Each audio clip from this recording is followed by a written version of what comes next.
Good morning, committee, and welcome to any member of the public joining the 8th of October 2020 meeting of the Western and Southern Area Planning Committee, which is one of the 3 area-based planning committees of the Dorset Council.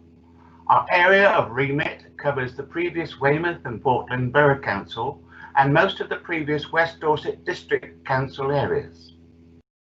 Due to the coronavirus-19 pandemic, the Council has had to put in place measures to enable the Council's decision to make processes to continue whilst keeping safe members of the public, councillors and council staff in accordance with the government's guidance on social distancing by applying new regulations for holding committee meetings from remote locations.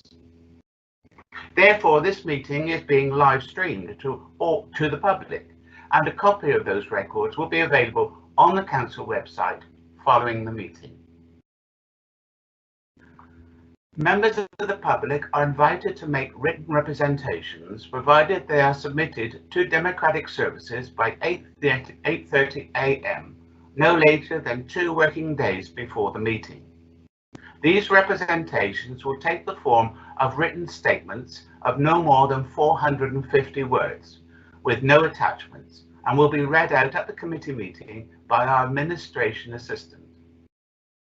For the benefit of the public, I am Councillor David Shortell, Chairman of this Area Planning Committee, and my Vice Chairman is Councillor Bill Pipe. Good morning, Bill.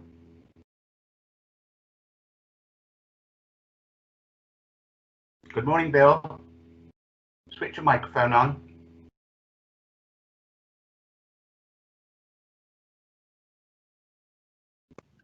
I was unexpectedly muted. Good morning, Phil. Good morning, everybody. To introduce other members of the committee, Councillor Mike Barron. Good morning, Mike. Good morning. Councillor Dave Bolwell. Good morning, Dave. Good morning, Chair. Councillor Calvin Clayton. Good morning, Chair. Councillor Susan Cockin. Good morning, Susan. Good morning. Councillor Jean Dunseth. Good morning, Jean. Good morning, Chair. Councillor Nick Ireland. Good morning, Nick. Morning. Councillor Louis O'Leary. Good morning, Louis. Good morning, Chairman. Councillor Kate Weller. Good morning, Kate. Good morning, Chairman. Good morning, Councillor Sarah Williams. Good morning, Sarah. Good morning, Chair. And Councillor John Worth. Good morning, John. Good morning, Chair. For your information, a number of officers will also be involved during the meeting, and these will be introduced at the appropriate time.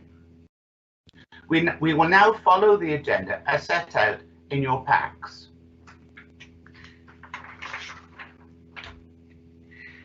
Item 1 on the agenda is apologies. To confirm any apologies for absence. I believe there is none.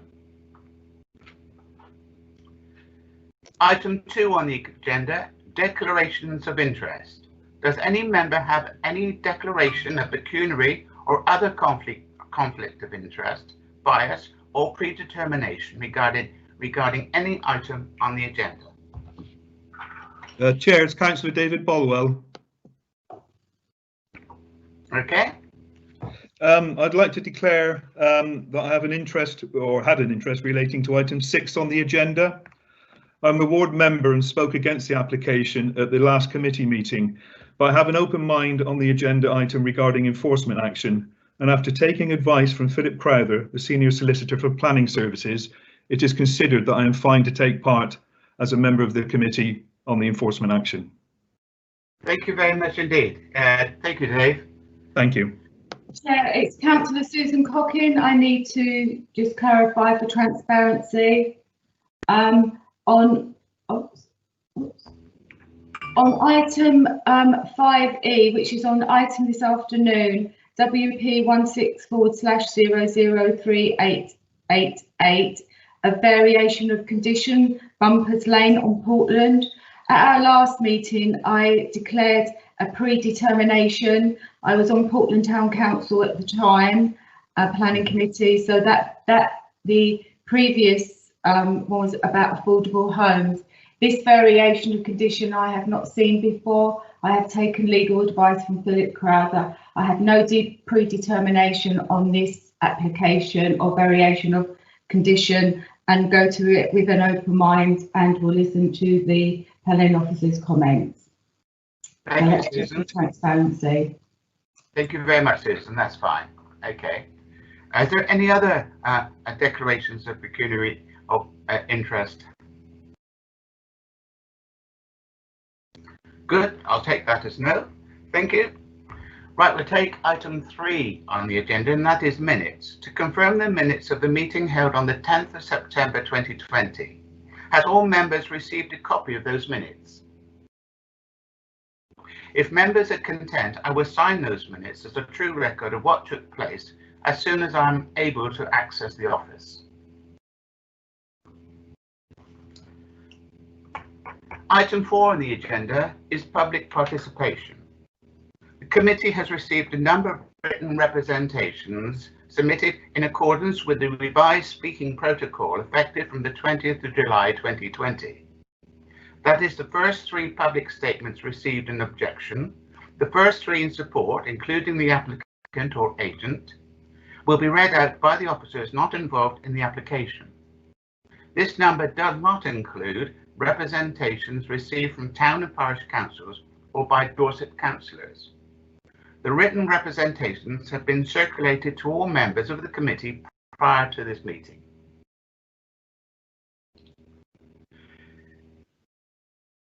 Members, we have 5 planning applications before us today for consideration. Therefore, a comfort break of 5 or 10 minutes will be taken as and when is required.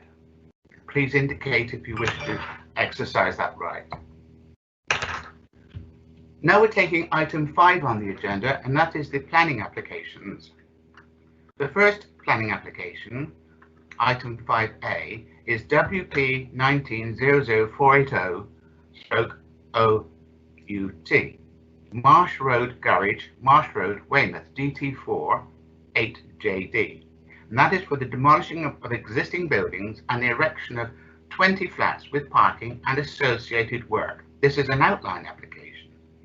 I now invite Emma Telford, the case officer, to introduce this item. Over to you. Thank you, Chair.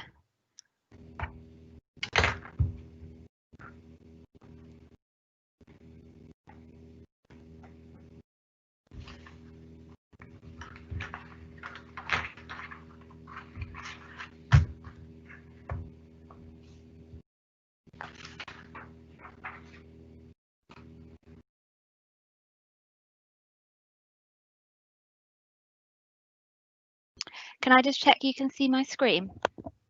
Yes, we can. Thank you, Hannah. Thank you very much. Perfect, thank you.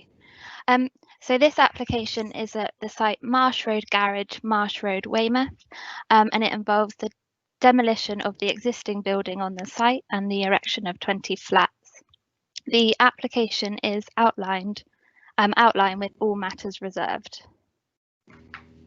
On the update sheet in front of you, you have a response from the agent for the application.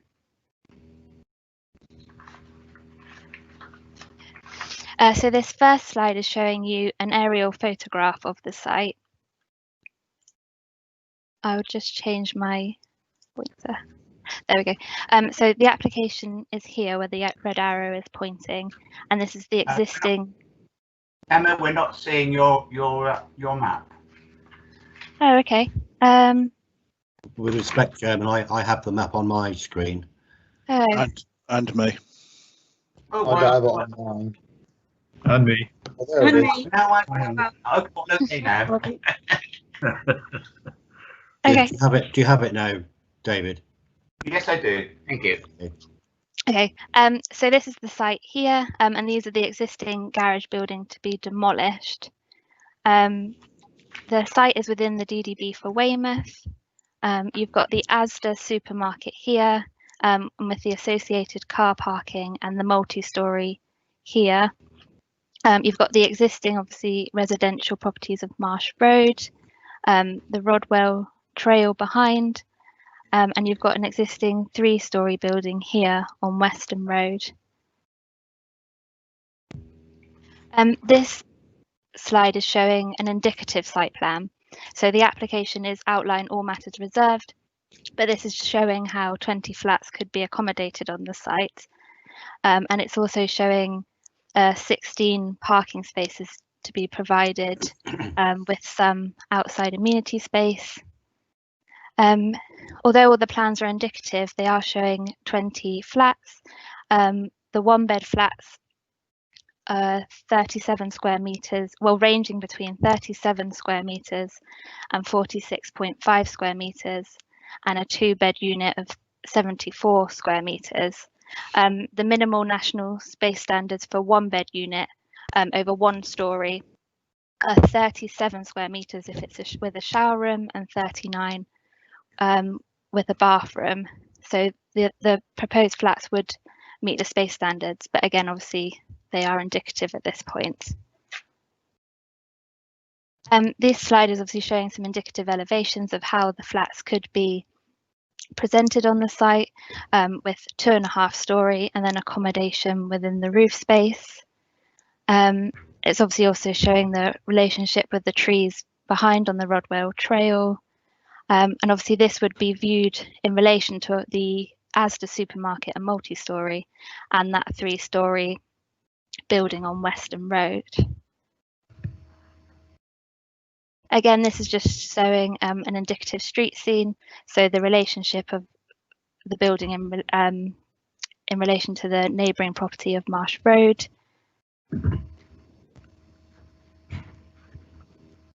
And then some photos of the site. So this is the existing garage building that would be demolished.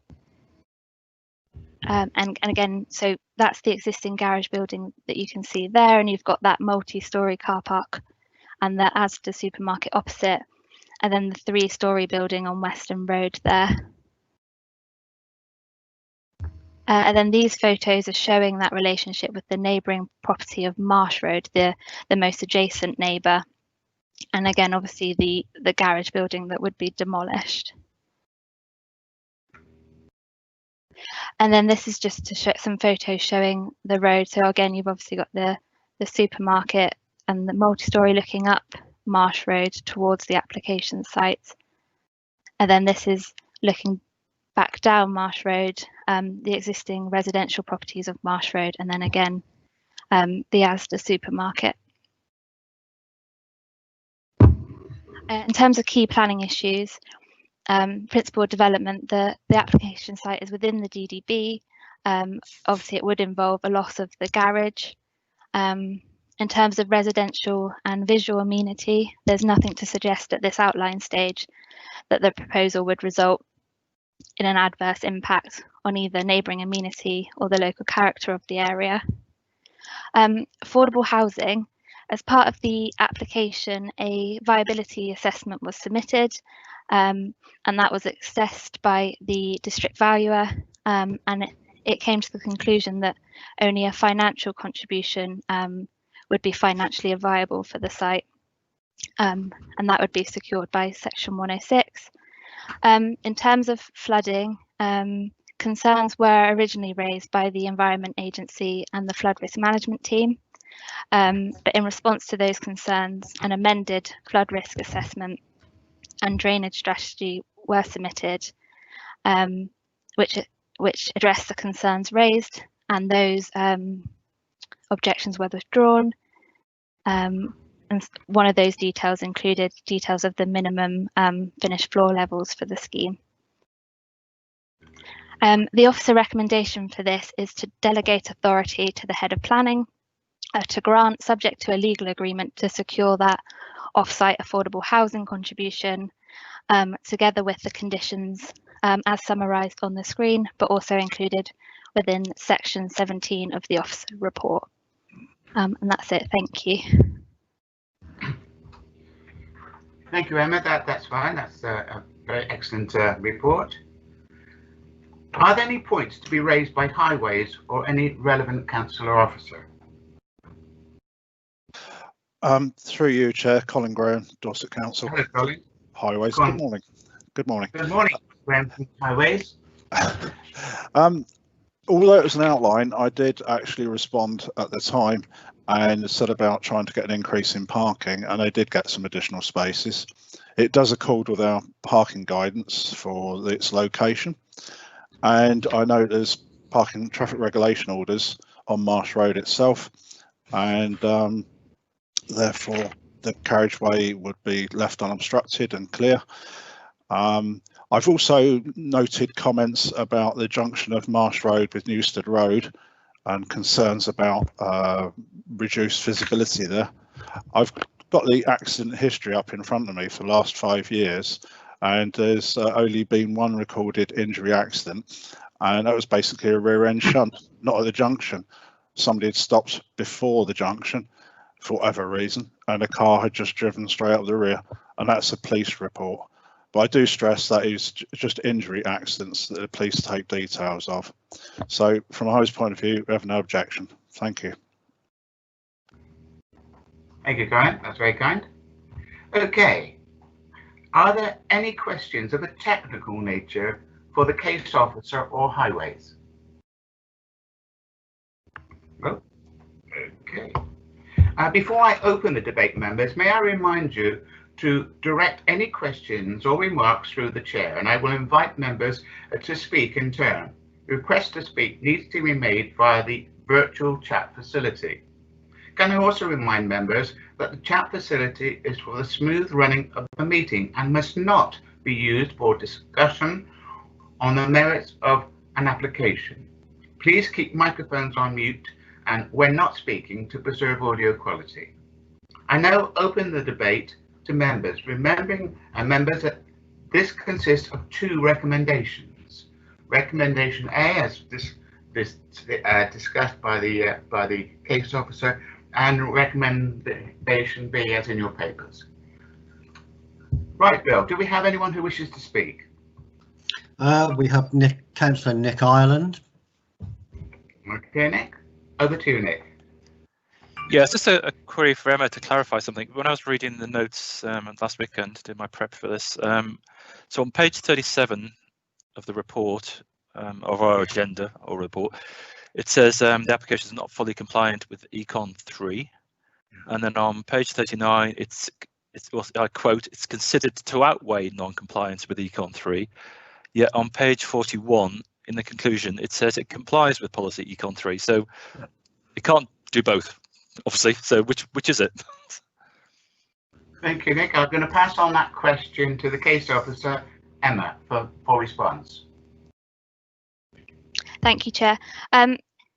It's considered that it's not fully compliant with Econ 3, but we've weighed it up in the balance, in the planning balance, and it was considered that given the council's lack of 5-year housing land supply, the size of the site, and that it's surrounded by residential development, that the benefits of the scheme are considered to outweigh the non-compliance with local plan policy Econ 3. Thank you, Emma. Does that satisfy your question, Nick? I'm not quite sure it does. You know, I don't see how you can conclude that it says it complies with Econ 3 when elsewhere in the report it says it doesn't. You know, it either does or it doesn't. But the conclusion should say, even though it doesn't, we recommend it or whatever. Anyway, I'm picking anyway. Okay, thanks, Nick. Councillor Jean Dunseith, next, Chairman. Okay. Councillor Jean, over to you. Thank you, Chairman. As I was reading through this, I did think that 20 flats was quite a lot of flats. So, and I was wondering whether this was overdevelopment for the site. I'm pleased that the parking spaces have gone up from 14 to 16, but I'm still a bit concerned with 20 flats. Unless you have 4 people who don't have cars, there's still going to be a car and a parking problem. we need to remember that with 20 flats, you could get 2 people in each flat, and each person could have a car. So in actual fact, top end, you could be talking about an extra 40 cars. The days when one family had a car are long gone. So that does concern me. I also have a query about the stability of the land behind this, which borders the Rodwell Trail. And I wonder if during adverse weather or heavy rainfall, if we might get some problems there.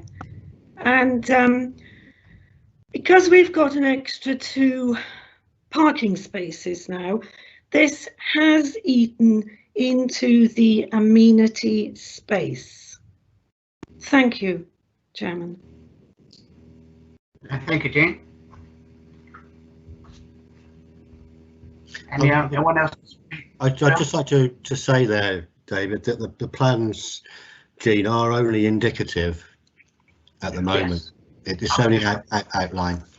Yes, I get that, but and I realise that adjustments could be made as with the parking, but we're getting the trend.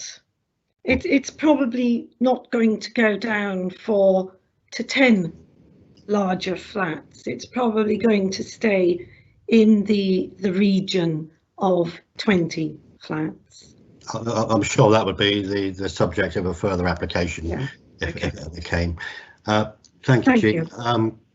Councillor Weller, Chairman. Thank you, Bill. Councillor Weller, please.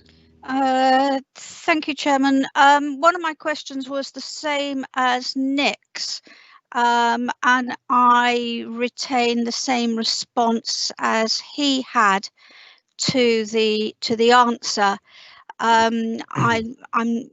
It just seems to me that I keep saying this, I know, but there's no point in having conditions if we then take no notice of them.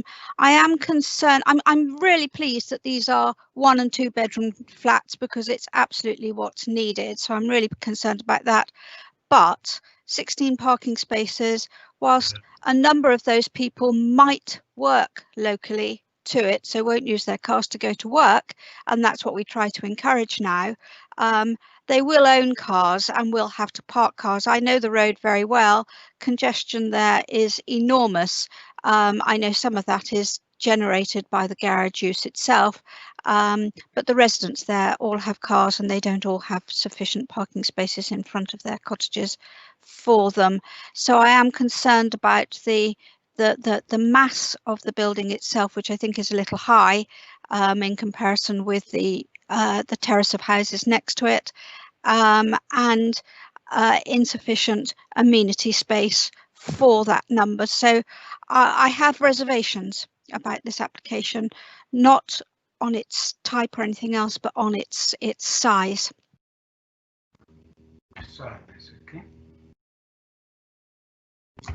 So, thank you, Councillor. Councillor Kelvin Clayton, Chairman. Thank you. Thank you, Chair. Without trying to sort of be overly controversial, with the comments about cars and parking, I can't help thinking that perhaps we need to move beyond parking spaces as an objection, particularly in urban areas. We need to be encouraging people not to use cars, and eventually, particularly in towns, people will be encouraged to use public transport. So part of me thinks we need to move away from these cars and parking. And as regards the number of density, I can't help thinking as well that we need to be encouraging high density accommodation in urban areas. It may not be ideal, but I think it's one of the consequences of restraint from building on greenfield sites rather than brownfield sites. The only other comment was I was a little confused, that perhaps this is a question. 8.4 of the report says Weymouth Town Council had no objection but some concerns, and 8.14 of the report says Weymouth Town Council objects. I know in the subsequent briefing that some of the concerns of Weymouth Town Council have been overcome, but can we just clarify what the Weymouth Town Council view on this is, please? Thank you, Karen. Okay, I'm going to pass that back to Emma to actually answer your question.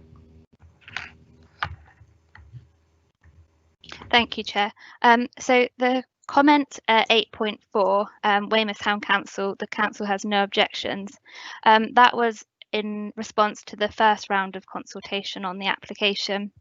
The application, due to some changes that had been made, was then reconsulted on, and then the second lot of comments at 8.14 was their response to the reconsultation on the application, where they then objected to the proposal.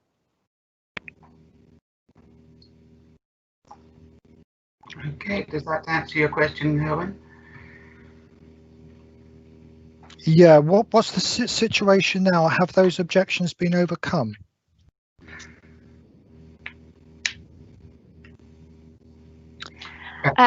Sorry. Back to you, Emma. So the council objects subject to the resolution of the Environment Agency's concerns regarding flood risk. The Environment Agency have withdrawn their objection, subject to conditions, so they're now happy. And then the second part of the Town Council's objections is to the concerns regarding the impact on the Rodwell Trail. And in response to those comments, the application hasn't been amended. And to add to that, Emma, am I right in thinking that Wessex Water also have given an updated response? So an updated response was received from the Environment Agency, Wessex Water and the Flood Risk Management Team, who are all now happy with the scheme subject to conditions and informatives. Okay. Thank you, Emma. Are you happy with that bit? We'll take that as sorry, Chairman. Councillor Susan Cocking, Chairman. Thank you very much indeed. Thank you, Chair. I agree with what a lot of Councillor Clayton has said about we should be encouraging people to be using other forms of transport. This site is very near lots of transport links. You've got the buses, the train station's very nearby. You've got the Rodwell Trail, the cycle paths. We are always screaming at this council for developers to build 1 and 2 bedroom flats. And this should be encouraged more. This is the highest need of housing in Weymouth and Portland and in Dorset for 1 bedroom and 2 bedroom properties. It's near a town centre where a lot of people would most probably work, with good transport links. And we should be encouraging these sort of developments. It's an outline application, so there's more time later on to actually go on for the detail, but we should be encouraging developers to build 1 and 2 bedroom accommodation. And I would be happy to propose that we accept the recommendation for this proposal. Okay, Susan, that's a proposal. Thank you. Any other speakers before I seek a second? We do have one more speaker, Chair, if you'll allow Councillor John Worth. Okay. Hello, John. Hi there. Yeah, Sue actually beat me to it. I think as it's an outline plan, this committee will have the opportunity to make further comment when it comes to full planning, and also I'm sure the officers or the officer has been listening to our comments and may take those back to the applicant anyway. So I'm happy to second Councillor Cocking's proposal. Thank you, John. Bill, do we have any more speakers? No other speakers, Chairman. On the recommendation, which recommendation is Councillor Cocking going for? Is it A or B? Yeah, I was just going to check that, Bill. Remembering there are 2 recommendations. So Susan, are you recommending A or B or both? Chair, it's Anne Collins here. Can I just interject a moment? The recommendations aren't alternatives. Essentially, recommendation is to delegate authority to approve subject to a section 106. And since we became Dorset Council, we sort of been setting timelines for the completion of the section 106. So recommendation B is if the applicant doesn't comply with the timeline for the completion of the section 106 and the head of service doesn't agree an extension for the completion of the section 106, then it gives us the ability and delegated powers to refuse it without having to bring it back to committee. So we would be looking for a proposal and a seconder that sort of supported both recommendations put before you today. Yeah. Okay, and that's clarified. If there are no more speakers, I now take a roll call. Okay. Just a moment, Chairman. Yeah, we took two late ones. Oh, right, okay. Councillor Weller requests the recommendations be put on the screen, please, before we vote. And Councillor Dave Bolwell would like to comment, I believe. Okay, we'll put the recommendations on the screen first then, please.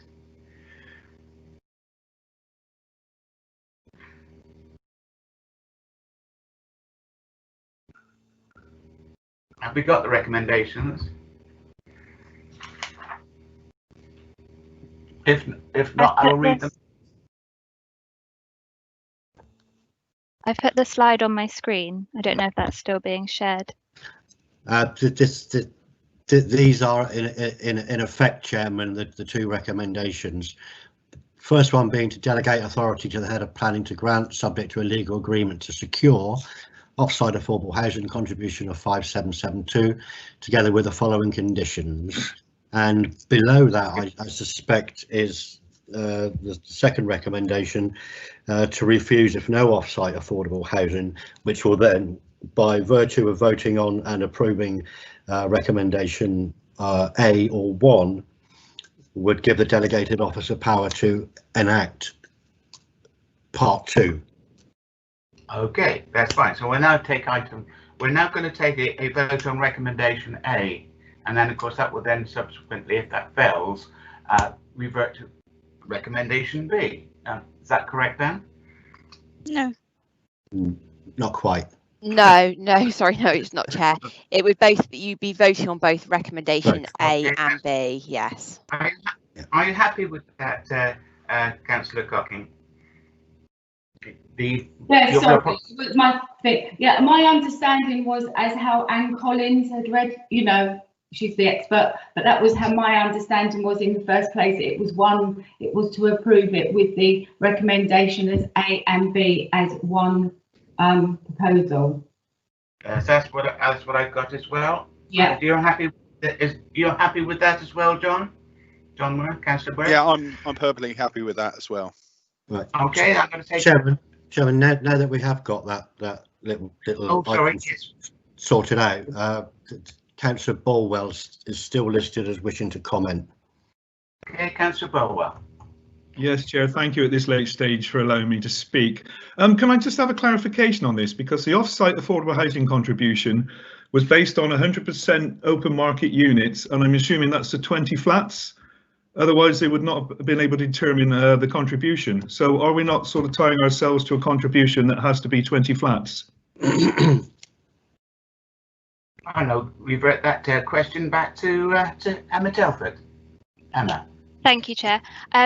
So the drafted section 106 has a clause in it that if, as part of the reserved matters, the size of the properties or the number of properties changes, that they'd have to resubmit another viability assessment.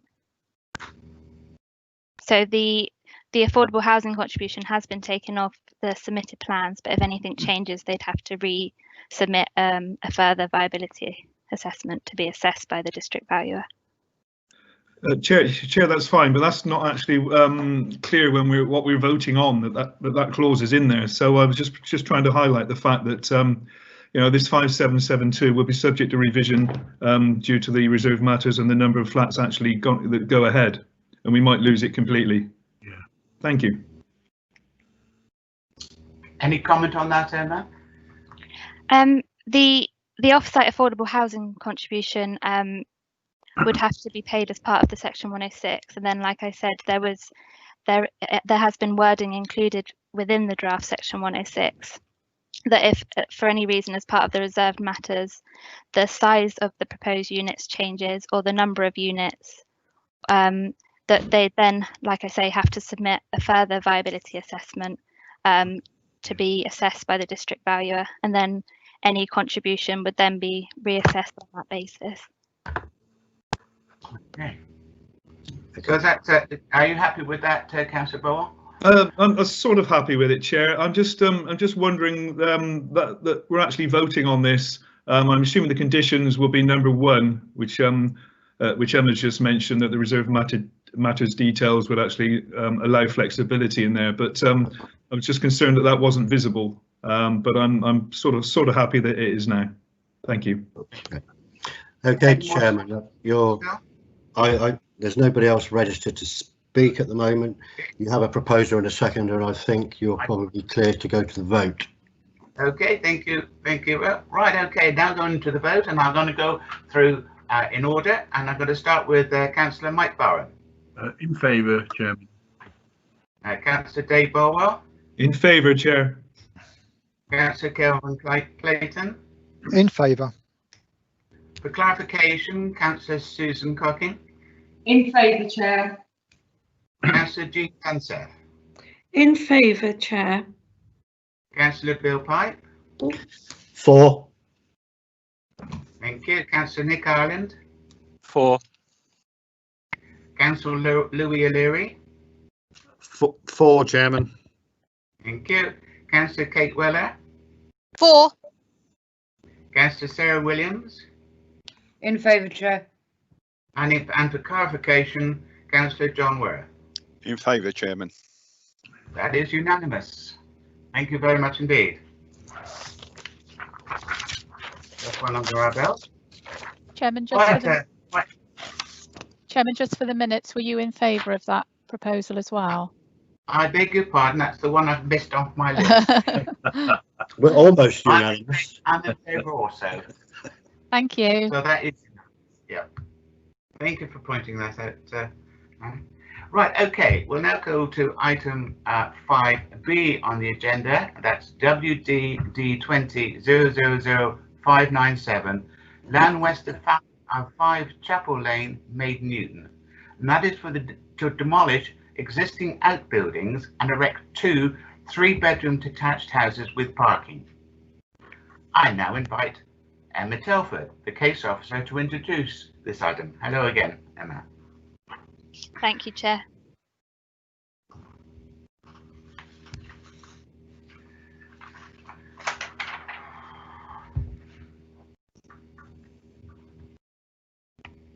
Can I check again that you can see my screen for this one? Yeah. I can see that. Perfect. So this application is at land west of 5 Chapel Lane, Maiden Newton, and it's for the demolition of the existing buildings and structures on the site and the erection of 2 dwellings. Just change my cursor again. So the application site is here, where the red arrow is pointing, and this is the existing garage, and there is other structures in here that would be demolished. You've got Chapel Lane coming in down here, which the site would be accessed off. And the aerial photograph also shows a mixture of plot sizes in the area, different orientations of buildings, and a variation in style of buildings in the street scene as well.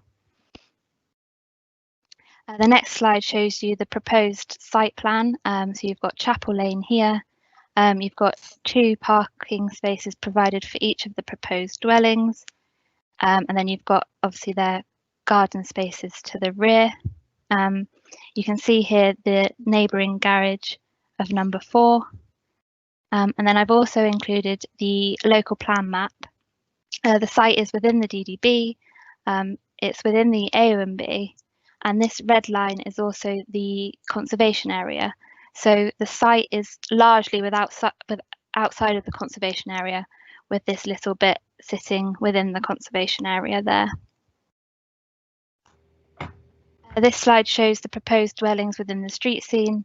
So you've got number 5 Chapel Lane here, the garage of number 4, and then the old chapel building here.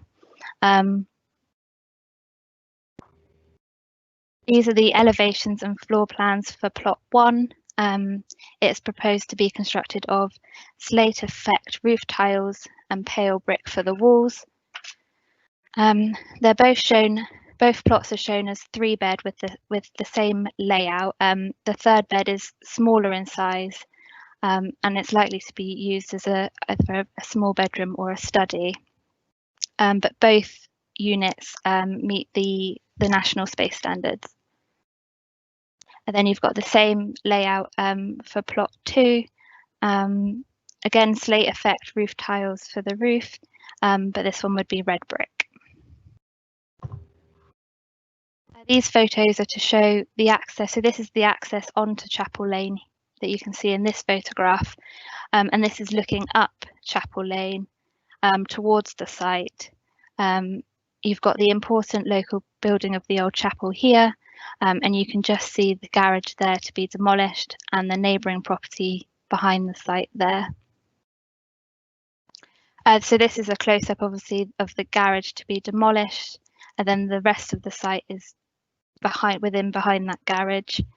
And then you've got the garage of the neighbouring property number 4, and then that's just showing a bit more of the site there. And then these are looking back down Chapel Lane. So you've got the garden of the neighbouring property number 5 here, with the site in behind here, and again showing the garage to be demolished, and then the rest of the site in here. These photographs are taken within the site. It is very overgrown, but these were to show obviously photos from within the site itself. In terms of the key planning issues, it's within the DDB, and it's not considered to result in significant impacts on visual amenity or the heritage assets or residential amenity. The recommendation for this one is approval, subject to the conditions and informatives that you can see on the screen, but they're also set out in section 17 of the officer's report, and that is alongside the amendments that were included on the update sheet. There has been some slight amendments to the wording of condition 3, 6 and 8 on the update sheet. But that's it. Thank you, Chair. Thank you, Emma. I now invite Anita Skelson to read out the written representations received from members of the public.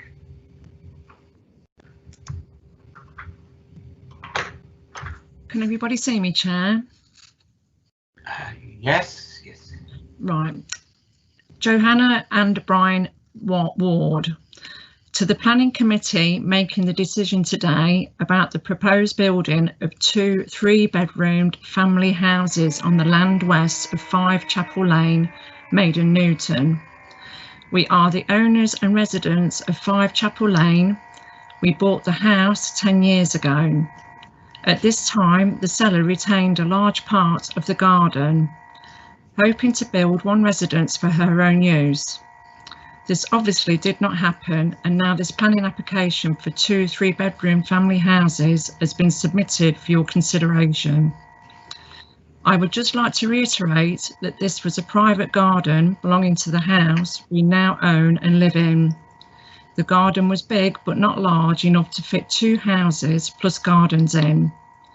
One of these houses will be built right on the boundary with our garden, meaning it will shade over a large part of our garden. As a large part of our garden will potentially sit between our house and the proposed new house, we will not get any sunlight at all in this area. So if this proposed planning gets the go-ahead, we will not only lose our privacy, but also a lot of sunlight in our garden. Chapel Lane is a small private lane. and the building of 2 houses on this piece of land. Once the old garden of our house will be a serious case of overdevelopment. I would urge the committee to take our view into consideration, as we at number 5 will be the most severely affected. Thank you for your attention and consideration. Sarah Lane and Brian Longhurst. Further to my previous correspondence regarding this proposed development, and in summary, I would like to register my objection to it in its current form. The planning application represents an inappropriate overdevelopment of a small plot which is surrounded by residential properties, all of which will suffer some degree of loss of privacy due to being overlooked. The access road is in an unadopted, unmade track which is maintained by the residents of Chapel Lane, and numerous construction vehicles will cause serious deterioration, especially if the weather is wet, the cost of which needs to be considered. There is also no room for the parking of construction vehicles in the lane without blocking access for the residents. In our opinion, as residents who will be affected by this proposed development, a 1 single-storey dwelling would be a much more appropriate building for this site, reducing the impact of loss of privacy and construction traffic. Thank you for your consideration of these points. That's all, Chair. Thank you, Anita. Okay. I now invite Councillor Tony Alford, the ward member, to address the committee.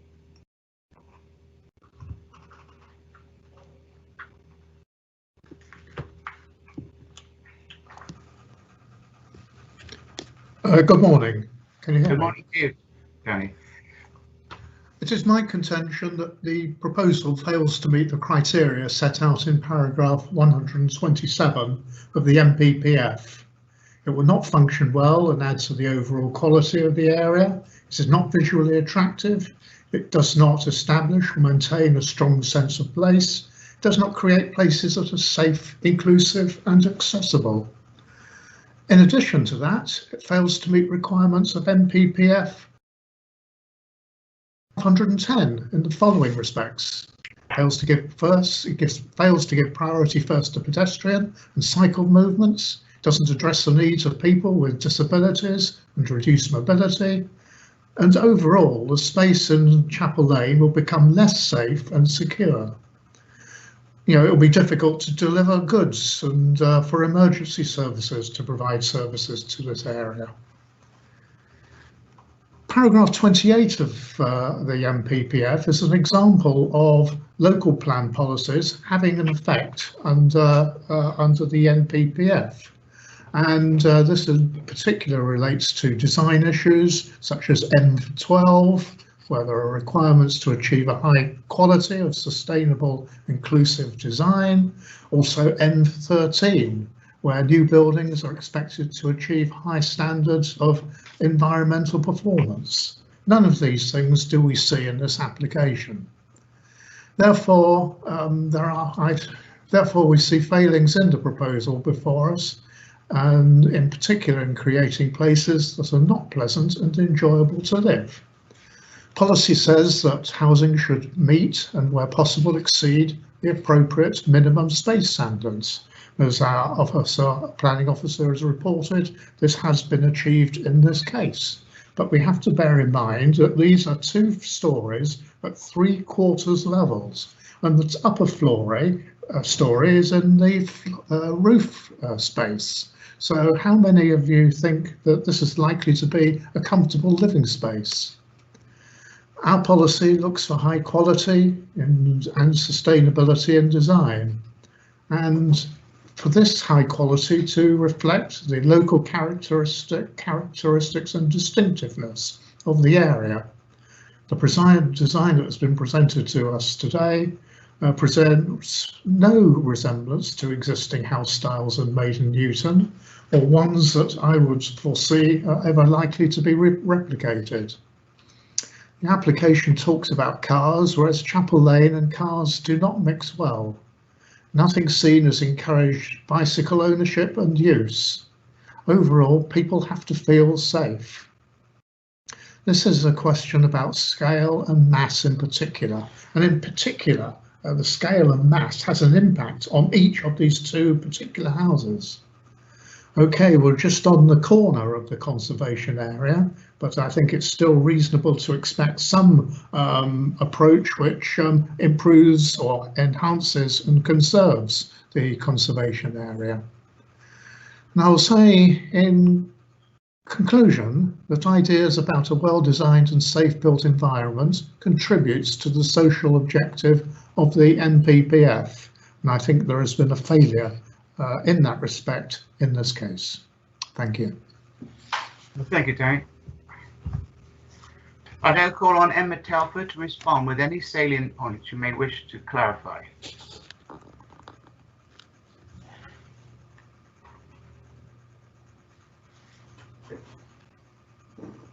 Chair, have we had the comments of the agent for the application? Were they not included in Anita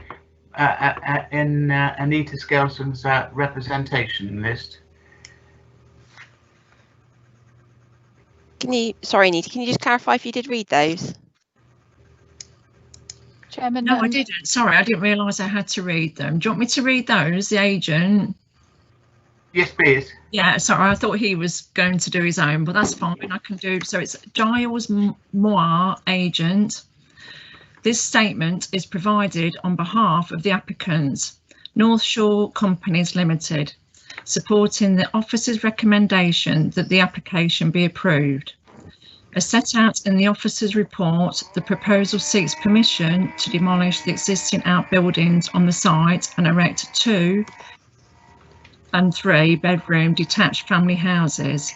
The applicant, having worked proactively with officers to respond to the comments raised during the determination of the application, is pleased to see that the application has been recommended for approval. The site is within the identified settlement boundary Maiden Newton, enjoying good access to local services and amenities which are within walking distance for future occupants.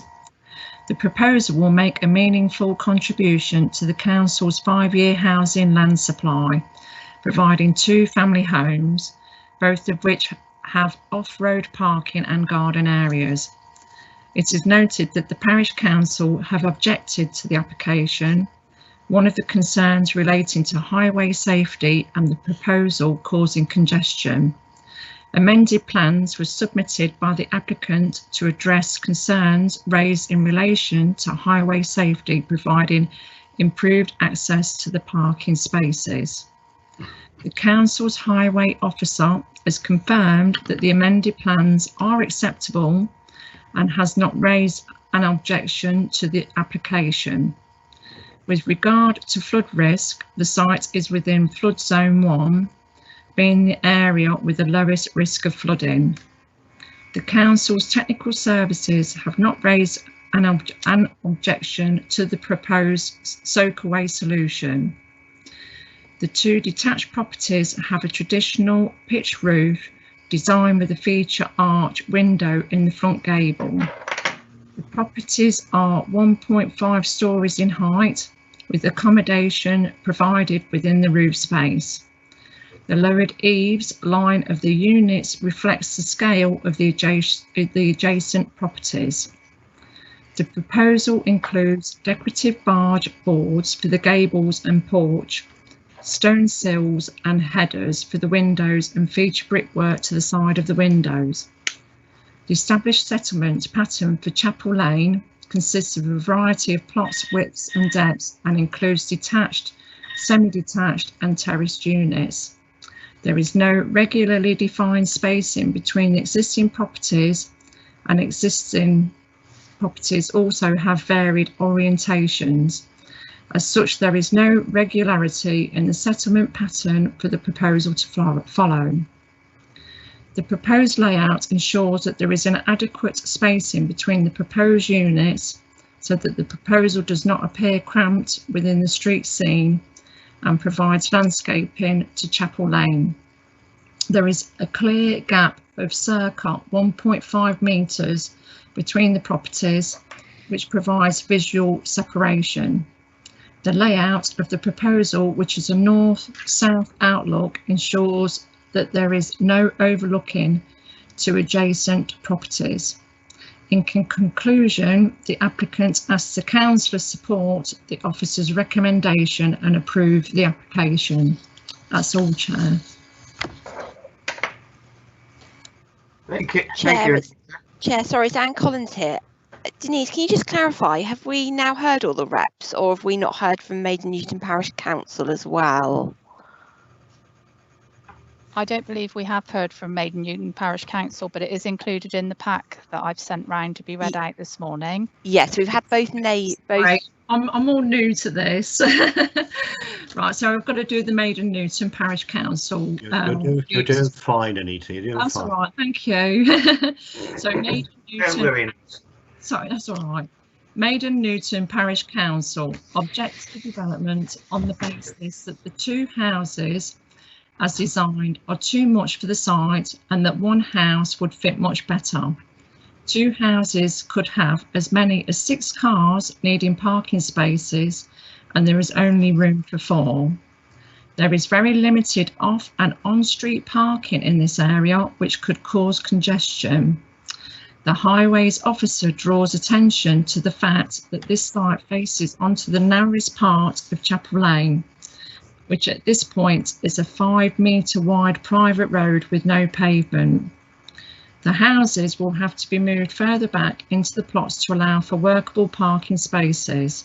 The houses themselves are very cramped, especially upstairs where the loft space is incorporated into the bedrooms. All have sloping ceilings and part of the upstairs lighting comes from Velux windows. The boundary line between plots 1 and 2 is the wall of house 1. We note from the amended plans that option 1 of the highways engineer's comments, which required the widening of each parking space to 3.0 metres with a minimum of 5.0 metres clearance from the northern edge of the road, has been adopted. As the road is a private road, there is concern about how parking, turning, etc. would affect the other households and disruption when constructing the properties. Drainage would be a problem as during heavy rain it floods in front of the 2 garages. This would need to be addressed. There is no concern that if the water was fixed at the site, the water would then run down Chapel Lane onto the church road, causing problems along the road up towards the church by the War Memorial, which also can flood in heavy rain. That's all, Chair. Thank you. Chair, sorry, it's Anne again. Anita, did you read the comment from Sarah Lane and Brian Longhurst as well? Yes, I did. Yeah, so we've had all, Chair, we've had all written statements read now. Thank you. First. Okay, I think we've had all the representations now for that particular application. Thank you for that, Anita. I'm just going to go back to Emma Telford to see if she wants to respond to any of those additional representations. Emma. Thank you, Chair. I will come back on a few points. Concerns were raised about overdevelopment of the site. Can I check? Can you still see my presentation? Mm-hmm. Is there aerial photograph in front of you? So I just wanted to show that there is a variety of plot sizes in the area, and you have got these smaller plots for the terraced houses off up here where my cursor is. And I did also want to show that spacing is being made between the properties, and then obviously they do have the garden, adequate gardens to the rear of the proposed dwellings as well. In terms of comments about loss of privacy, the key large windows at first floor are on the front and the rear of the proposed dwellings, So obviously on the front elevation, these larger first floor windows will be facing onto the parking and Chapel Lane. And at the rear, obviously, they're facing onto the gardens of the application properties. And then obviously the very rear garden, as shown on the aerial photograph. I know comments were also raised regarding the size of the proposed dwellings and the amenity of any future occupiers of those dwellings. The proposed units do meet the space standards, and you have got the two main double bedrooms obviously are served by those large first floor arched windows for each of the properties. And then I know in the comments from Maiden Newton Parish Council, they raised some concerns about drainage. Technical services were consulted on the application, and they considered that the proposal to discharge collected surface water via a soakaway would be satisfactory, provided ground conditions are suitable. And in response to that, as part of the recommendation, there is a condition for a surface water management plan to be submitted. And that's all the comments I'd like to make. Thank you. Thank you, Emma. Okay. Are there any points to be raised by Highways or any relevant council officer? Colin? Sorry, it's Guy Tetley here. I've got nothing further to add to what I've already said in my report or my comments. It's a private road. It's a low speed environment. They've altered the car parking as per my request and enabled 3 metre wide spaces, which enables you, if you widen the space, it enables you to have less to the rear, to the front of those spaces. Normally, just to give you a bit of a background, normally when you have a standard car parking space, you need to have 6 metres to the front of them to enable a vehicle to turn in and out. When you don't have that, what you can do is widen the space, and that enables a vehicle to start turning earlier, basically, without conflict of something being next to it, basically, if that makes sense to you. Can I just confirm there, Guy, that the 6 metre clearance is actually in place on the plans? No, so that's what they've done. Instead of having a 6 metre clearance, they've widened the bays themselves to 3 metres, which enables you to have a reduced 5 metre clearance. A 5 metre clearance, yeah. But yeah, the original was for 6, wasn't it? So we're down to 5. The original, no. So they didn't provide any, what's the right way of putting it, specific details on that. So what I did was, part of my comments was say there are 2 options that they can employ, which is having standard spaces but ensuring that 6 metres is provided to their front, or the alternative is to widen the space to 3 metres and provide 5 metre clearance to the front. And what they've done is they've gone for the second option, which is the 5 metre clearance, which is both are acceptable, basically. Okay, so thank you, Guy. No worries. Back to you, Chairman. Thank you, Bill. Guy, we're having difficulty seeing you if you come on again, because your screen is completely blurred. I don't know why that should be. But, it's a damaged laptop, unfortunately. Right, okay. Yeah, quite understand then. too much site visit, unfortunately. I'm not the most caring of individuals when it comes to technology. Sorry. Okay. Thank you for that. Okay, and are there any questions of a technical nature for the case officer or Highways? I have one, Chairman. If they're not made of slate, what are slate effect tiles? Thank you, Bill. Emma, would you like to answer that? I must admit, I don't know the answer to that, except for the fact that obviously they're made to look like they are slate. Right, yeah. I don't know if another officer can provide further clarification.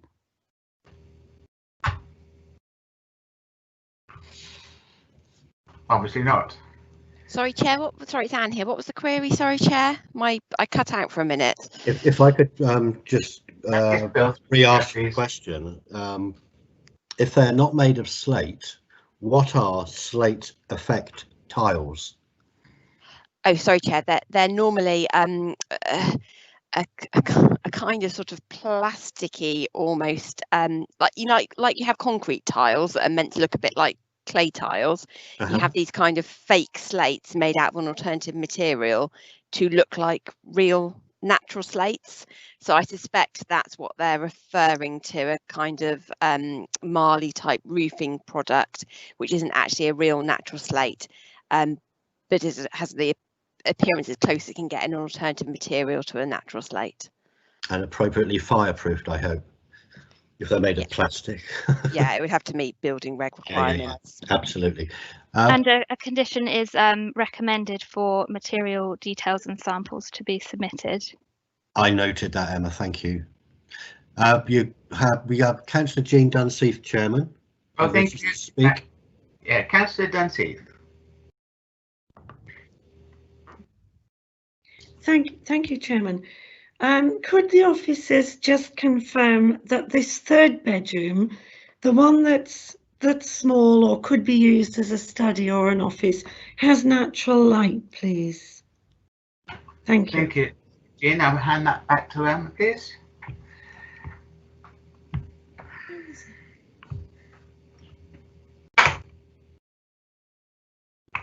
That's not bad. Are you there, Emma?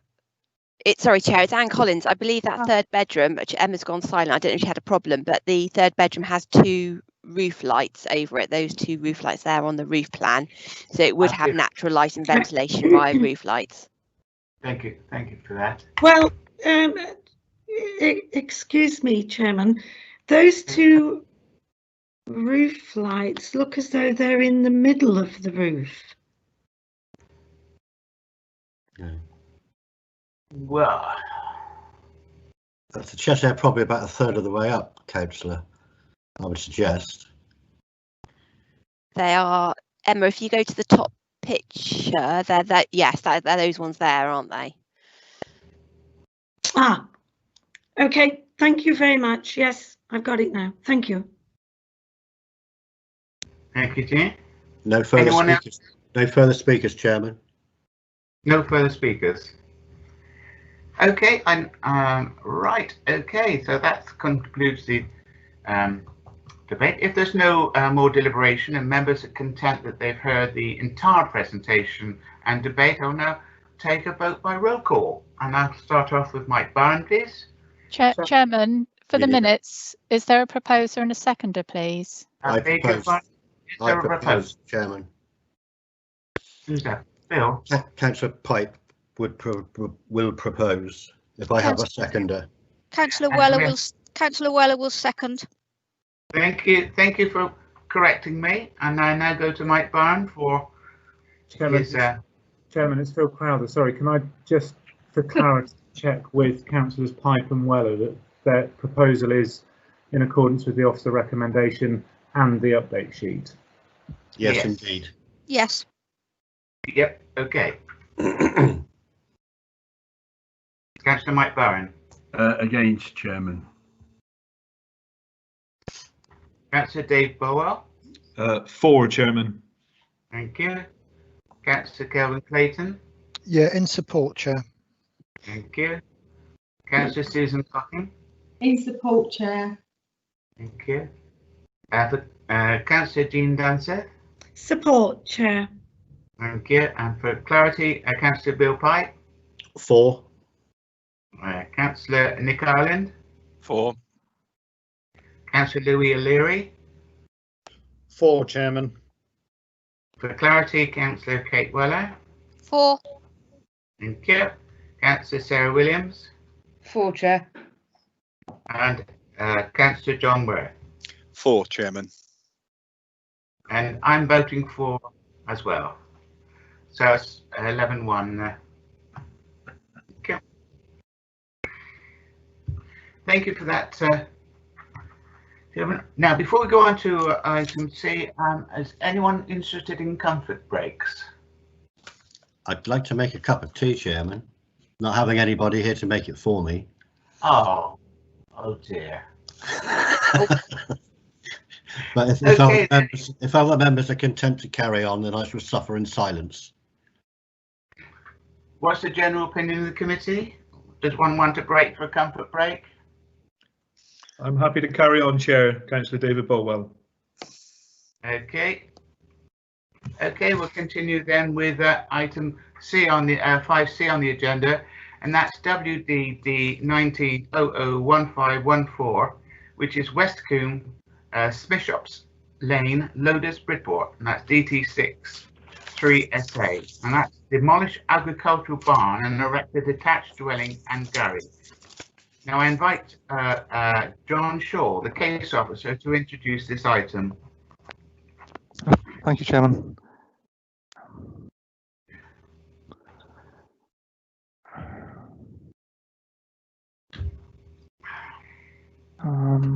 Okay, so it's gone.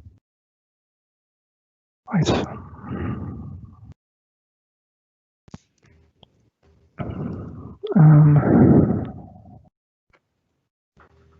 You okay, John? Yeah, I can't seem to find my slides. It should be. Okay.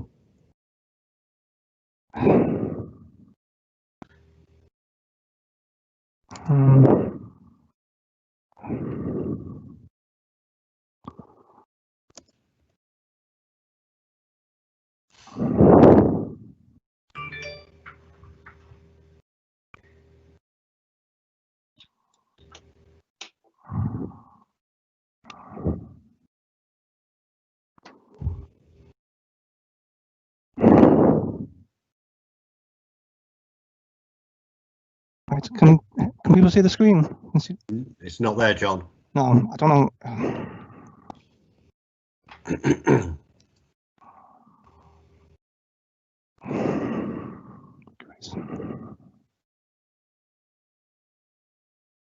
Yeah, when I'm clicking on the past, the option for sharing my PowerPoint presentation should be there, but all I have is desktop and window. I believe there's a message in the chat box for you, John, if you would like to access that. Yeah.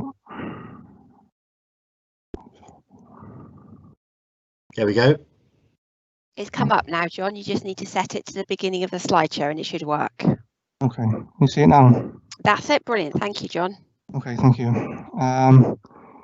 Yeah, this is the application for the Marsh Agricultural Barn and Detached Dwelling and Garage at West Combe, Smishops Lane, Loaders. Okay, so let me change the option. Yes, this is the site. It's the top of the screen. You'll see that's U-shaped building, which is the existing barn, which is due to be demolished. It's accessed from Smishops Lane along this track here. The core Loaders is a bit lower down on this strip here, New Street Lane. And then down here is Uploaders. John, it's Anne. Sorry, it's Anne. You're coming over a bit fuzzy. I don't know whether you just need to move your microphone piece down on your headset further towards your mouth. It's a bit coming and going. Better? Is that better now? That's slightly better. Any better now? Better. Yes, that's better. Okay. It's more clear, John, but it's not very audible. Oh, right, okay, I see. Okay. Yeah, I'll press on that. Okay, thank you. Right, okay, so the site itself is 0.4 hectares and it's just 20 meters north of the development boundary of Loaders, which we'll see on the next slide. So this is the site here in the red line, and the blue line is the wider holding of the applicant. If to the right side, you'll see the Loaders defined development boundary marked in black, and the site, as I say, is just outside of that, approximately 20 meters. You'll note a bridleway goes in front of the path, in front of the site, along here, and then onto the track itself. And then to the south of the property, West Combe, which is this property. This property was approved in relatively recently, back in 1992. In comparison to the rest of the village, which is obviously a bit older than that. This is the wider conservation area, which is marked in red. It was extended in 2007 to include Wadden Hill, which is up here, which includes medieval strip terraces. The site itself is where the black arrow is. The proposed design of the dwelling. It will be a traditional gable design constructed using natural materials, namely stone, slate, timber windows and doors. The design of the dwelling has been informed by local distinctiveness, includes details such as chimney set at either end of the ridge, an open porch, stone headers and sills, upon a balanced broad frontage. If we go to the next slide, yeah, this is the rear, the west elevation. This is the floor plans. It's a 3-bedroom property. Ample space for a family dwelling. This is the site itself. These are the existing barns. If you note the established trees in close proximity to the northern side and rear side of the existing barn, these trees would be retained as part of the proposal. The mobile home here is currently in use in association with the agricultural use of the land.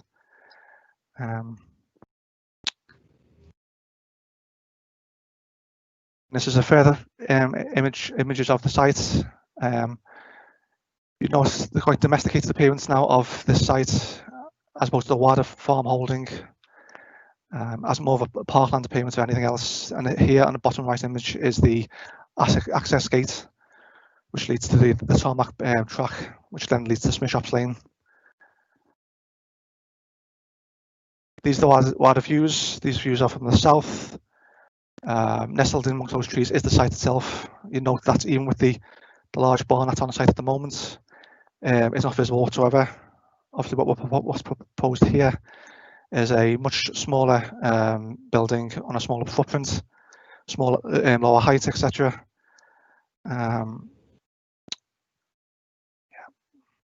Again, this is a slightly closer view from the south. Still, the visibility of the site is minimal to zero. Now, the key planning issues of principle of development. It's acknowledged that the site is outside the development boundary of, as defined in the local plan and also in the Loaders neighbourhood plan. But as you'll be well aware, that we do not currently have a 5-year housing land supply. The Loaders neighbourhood plan is also relevant. However, if you read the report, section 16.5, I make reference in my report to paragraph 14 of the NPPF.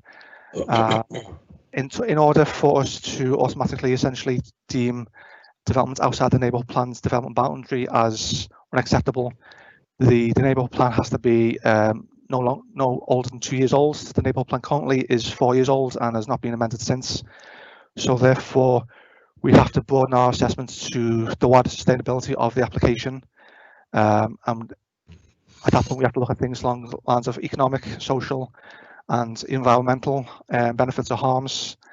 My arguments, if I go back to the slides. Yes, if you look here, look at the site. That's approximately a 3-minute walk to the local primary school, which is where my cursor is here. Approximately a 5-minute walk to the local pub, which are the main facilities provided within Loaders itself. I think within walking distance, so it would be difficult to argue that it's an unsustainable, isolated location. There must be small economic benefits from the construction during the construction phase. And then regarding the environmental benefits, go back to the slides. I believe the design, appearance and impact on the character of the area and the A and B are deemed acceptable, primarily due to the highly screened nature of the site. That would also go for the conservation area impact as well. We've had comments from conservation officer and the A&B officer who note the very uniquely sheltered and screened nature of the site, to the point that it would have no real visibility in the wider area. So very difficult to argue impact on the landscape or the conservation area. And also, a final argument or point I would make is that I don't believe there would be undue impact on the agricultural enterprise. If we go back to the first Here is the site. Now, just north of this is the wider farm holding, and that's currently rented out to another farmer who has his own barns and facilities, who lives within proximity to the site itself.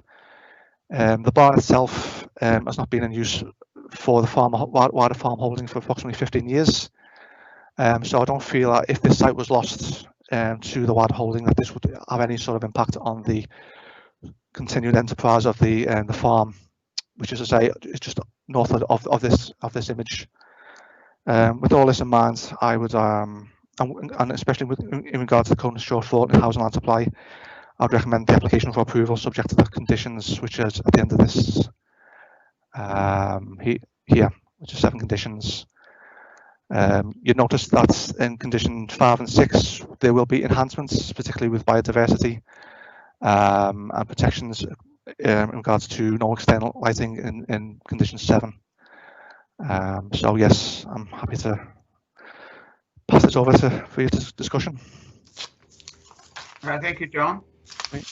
Okay, all right. Well, now I invite Anita Skelson to read out the written representations received from the members of the public, and of course there is the parish council as well, Anita. So, so if you'd like to read those out, please. Right, this comment's from Diana May.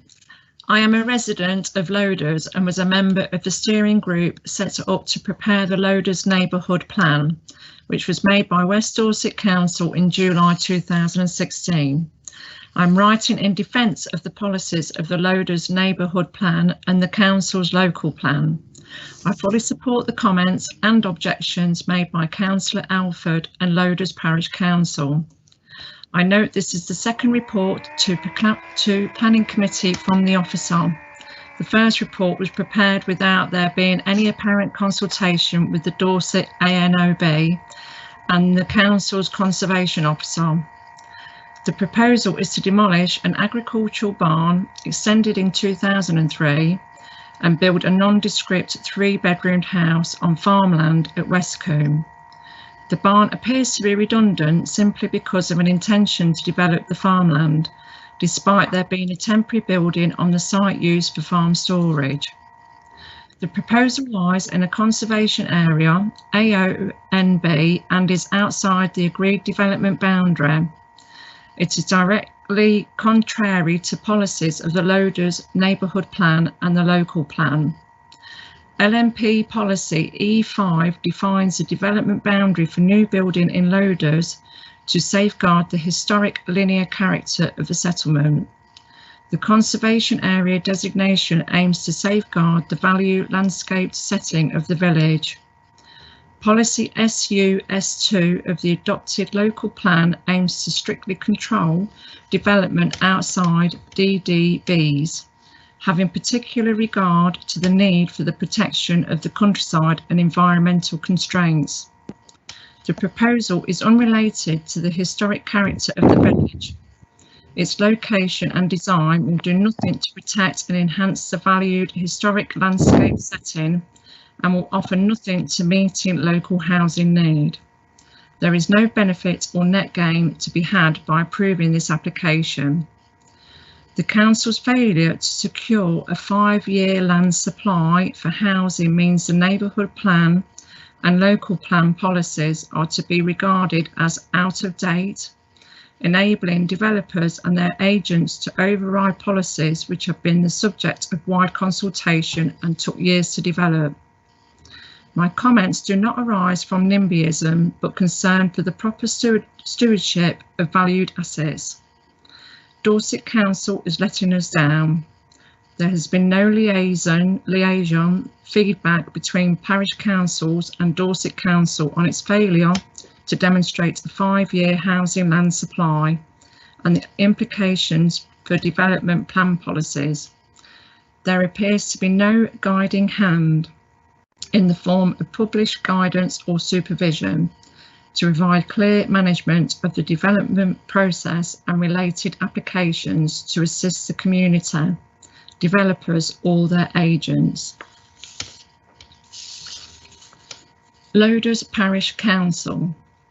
This application involves the removal of a barn for the erection of a 3-bedroomed house and redesignating more than 0.5 hectare of ancient agricultural land in open countryside to residential use. The isolated barn is sited in the middle of a large natural amphitheatre of ancient open grazing land, steeply rising to lynchets at the top of Wadden Hill, with Cradles Loaders village below, providing an important feature of the village setting. The conservation area boundary was extended in 2007 to include this site for its historic strip lynchets and agricultural use of land feature going back to prehistoric times. The site is also within the AOMB and Outside Loaders DDB. NPPF 15 conserving and enhancing the natural environment is therefore a relevant policy.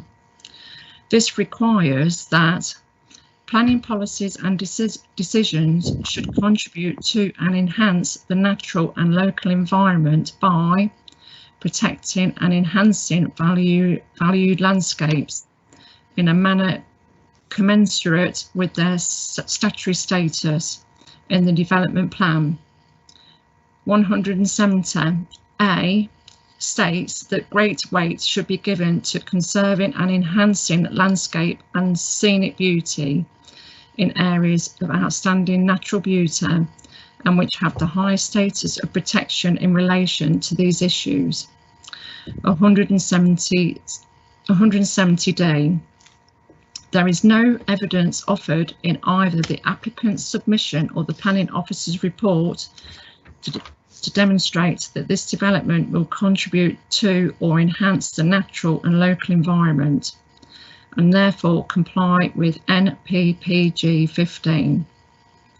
Resting their case on its low visual impact, conservation and AOMB officers state only that the development would not harm the appearance of the AOMB or the conservation area, making no mention of whether it would contribute to or enhance the natural or local environment.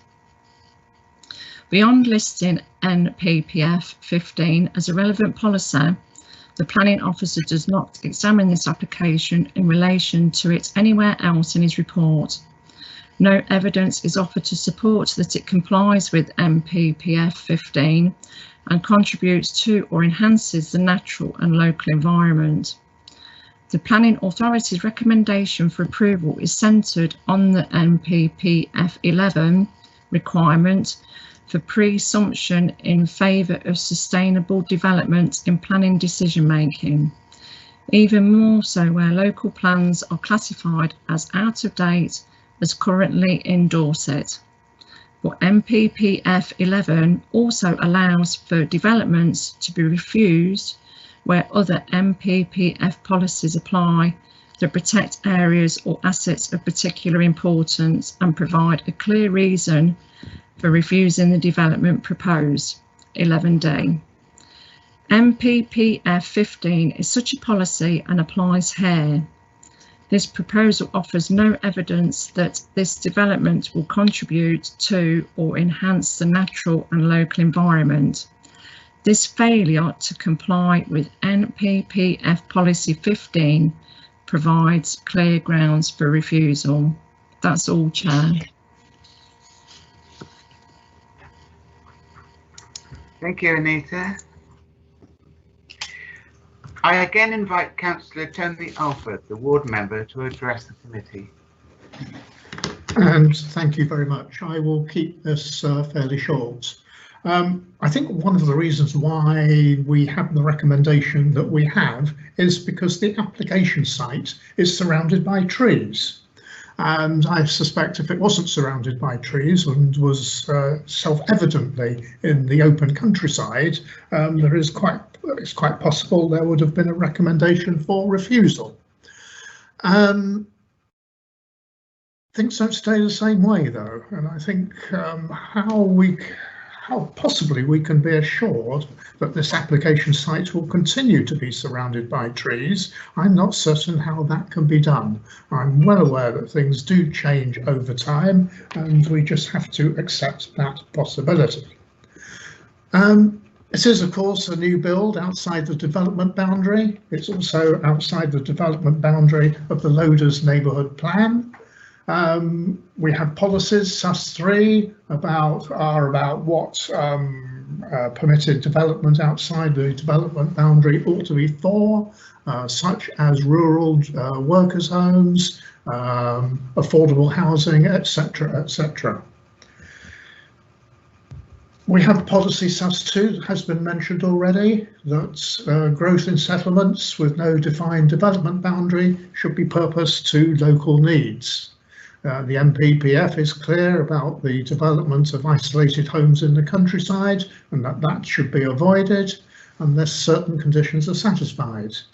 And the MPPF is also clear that housing should be located where it will enhance or maintain the vitality of rural communities in order to promote sustainable development. And I think this issue of vitality is key, because one of the things that the Loaders Neighbourhood Plan says is that this is a thriving community. And once you have a thriving community, it becomes quite difficult to add to its overall vitality. And the neighbourhood plan, which is, okay, it's more than 2 years old, but it is a working, living document that is worked to by the parish council and people locally. It's quite clear. It says what we need in terms of new people are those in rented affordable accommodation, and that is not what is on offer here. So I conclude by thinking that no substantive evidence has been provided that Loaders needs a new market home, or that one would make any significant contribution to the settlement's vitality. So therefore, I recommend a decision for refusal.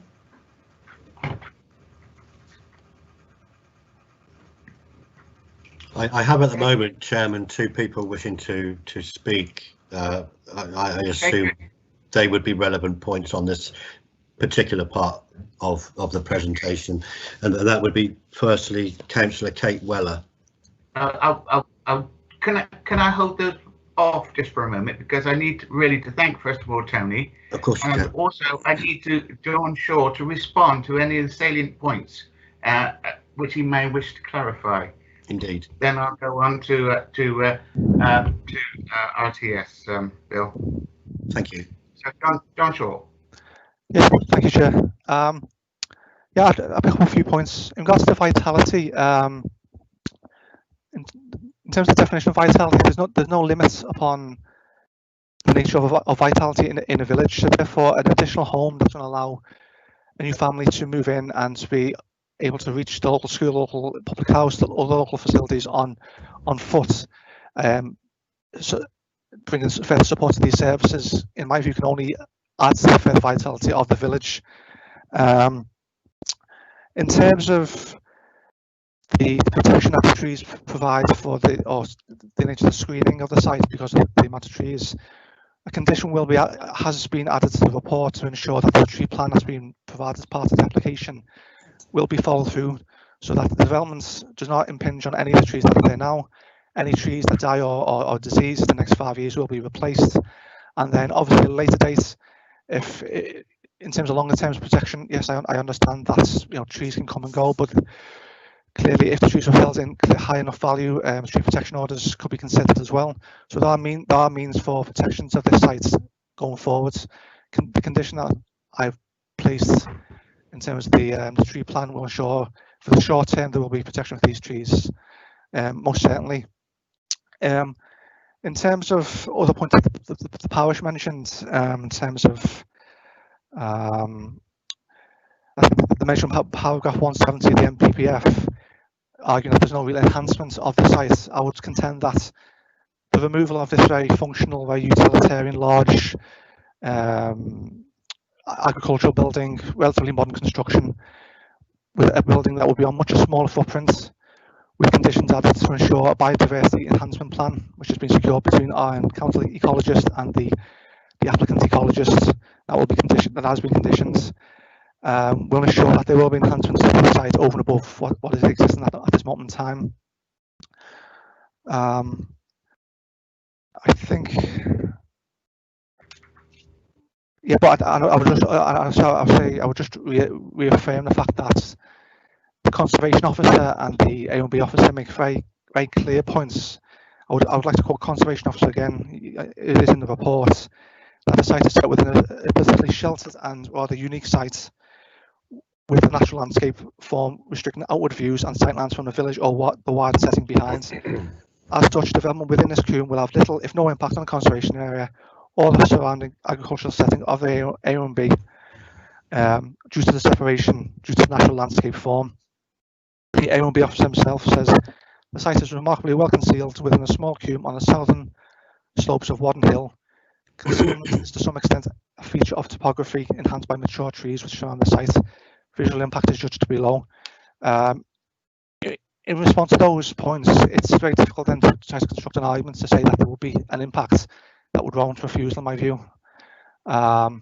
So yeah, I'll say that there's the points I would raise in response to the points that have been made by the parish and local councillor. Okay, John, thank you for that. Okay, are there any points to be raised by highways or any relevant council officer? Nothing from me, thank you very much. Okay, that's fine. Are there any questions of a technical nature for the case officer or highways?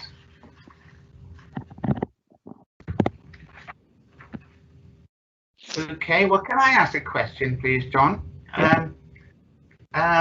According to your notes, an erection of a house with a garage was approved in 1992. Setting the precedent. Just wondering if you could comment on that. Yes, should have mentioned that a bit earlier actually. This is the property here, West Coombe. So, as you can see, like I say, this is Lotus itself. This property here is the one that you referenced, which was constructed in 1992. Obviously, as you can see, it's a little bit further north of the narrow strip that defines Lotus. So again, in regards to viewing this property as isolated in the countryside, it's in close proximity to an existing dwelling, and it's within walking distance of the centre of the village. And I would say that to walk from a property here to the local services will be a shorter walk than some of the dwellings within the village itself. So I think it'd be very difficult to justify an argument that the application is isolated, either visually because of the close proximity to West Coombe here, or within the walking distances to local services within the village. Okay. Okay, thank you very much for that. Well, I'm now going to open the debate to members, and I know that there were some requests to speak. Bill, so who was the first one?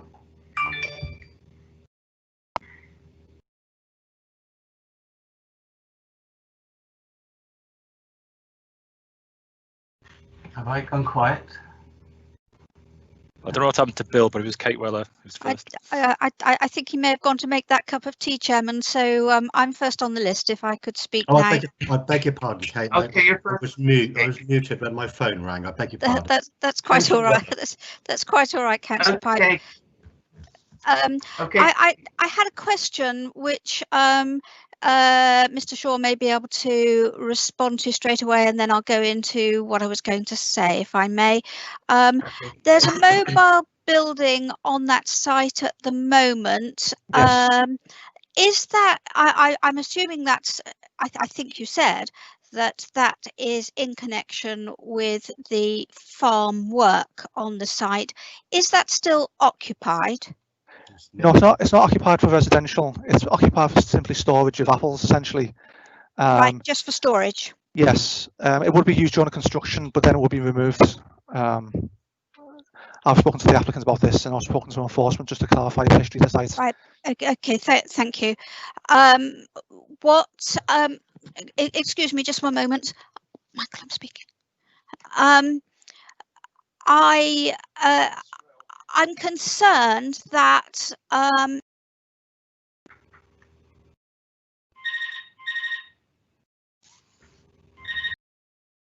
I do apologise. I'm concerned that what I was concerned about was that if that's got an agricultural worker there at the moment, would there be a need for agricultural workers there again? But you seem to have said that that's all operated via the existing buildings elsewhere on the farm site now. Can you just confirm that for me? That's correct. Yes. As I say, if you look at the Google image of on screen at the moment, the land basically out of shot to the north is also within the holding of the owner of the barn. And so that storage that he's got in that small mobile home at the moment can be accommodated within his barn buildings on the rest of the farm. He's not going to be asking for an ag tag somewhere else at some point.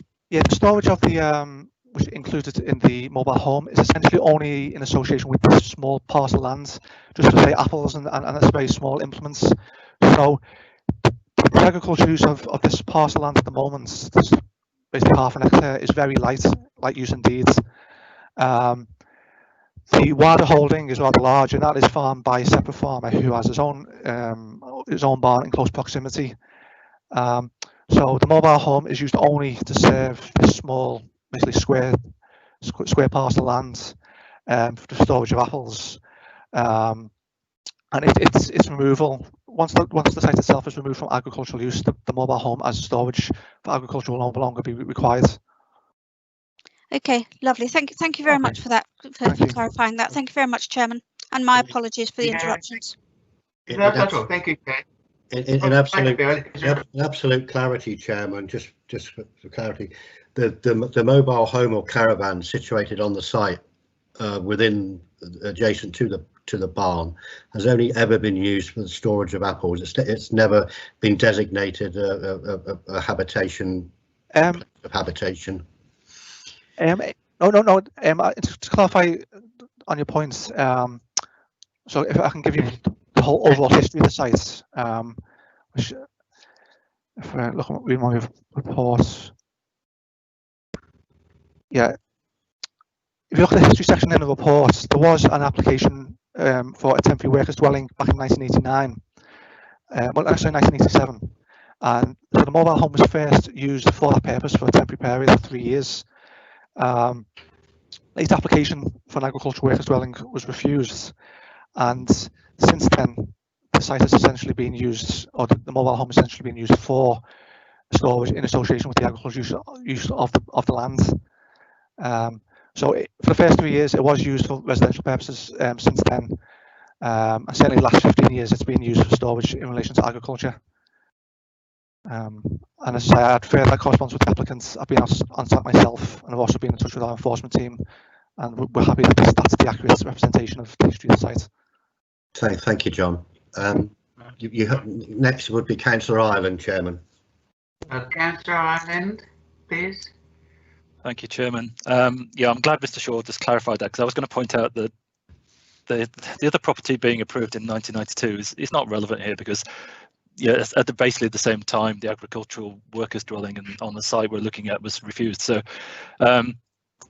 yet again we have another example of a defined development boundary essentially being ignored. You're either outside it or you're inside it, otherwise there's no point in having one, and this is outside it. And as several people, including Councillor Alford, have pointed out, loaders have a neighbourhood plan and they have a rule E5, and this breaks it because it's outside the development boundary. And I was involved in the Puddletown neighbourhood plan in my county division back in 2017 to 2019, and I know the amount of effort and time and money it cost to go through the neighbourhood plan process. And it seems that loaders are being penalised for being one of at the forefront of the neighbourhood plan process. Theirs was approved in July 2016, and if I lived in Loaders or I was on the parish council, I'd be really, really annoyed that, through no fault of their own, and apparently through the fault of Dorset Council, the fact it's more than 2 years old means it's worthless. And I don't see that. 84% of the people who voted approved it. So everybody who voted in Loaders, who supported the process, agreed with the plan. And this breaks the plan. And not only does it break that, it breaks SUS 2 and it breaks SUS 4. And for what? It's one house. And Anne's put in the comments, we're short of 184 dwellings, so 0.5% of houses will be met by this. And this, I don't think the advantage of doing that outweighs the what the village and the locals think, and I would support refusing this. Thank you. You would support refusing this, or was that a proposition, Nick? I'm happy to propose that we refuse it.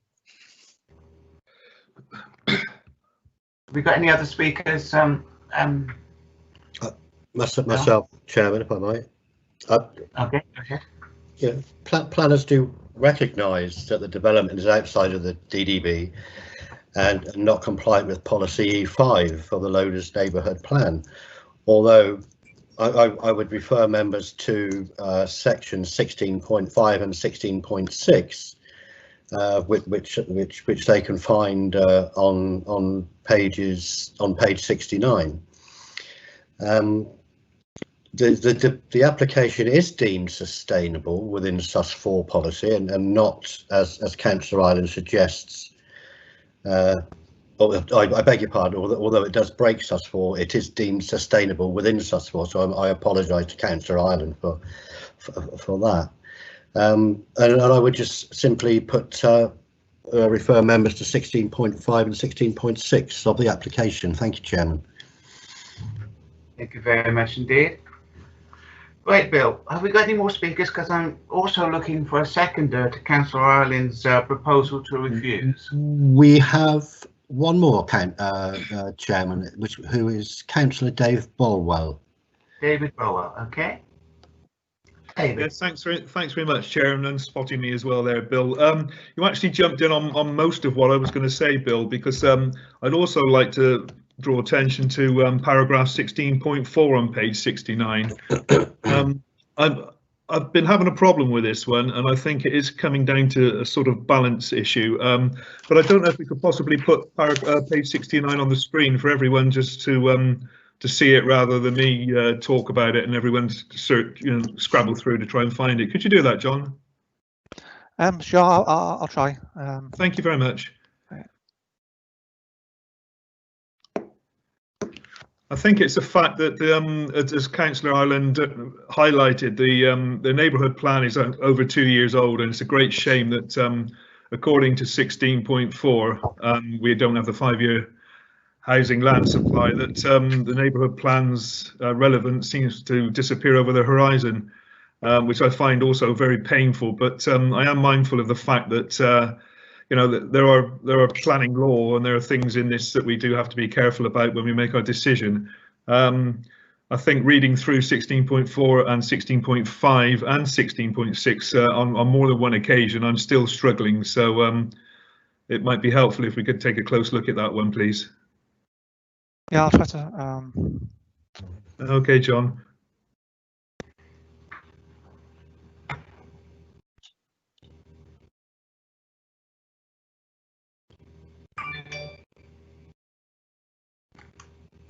You do in fact have a seconder now, Chairman, in the form of Councillor Calvin Clayton.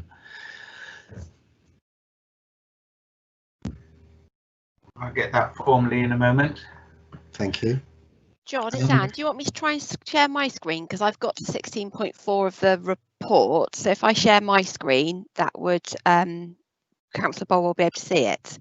Yeah, I've dragged up my report now. Is that not visible? Can people see that now?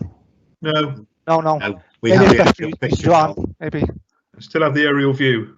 Oh, sorry. Right. Okay.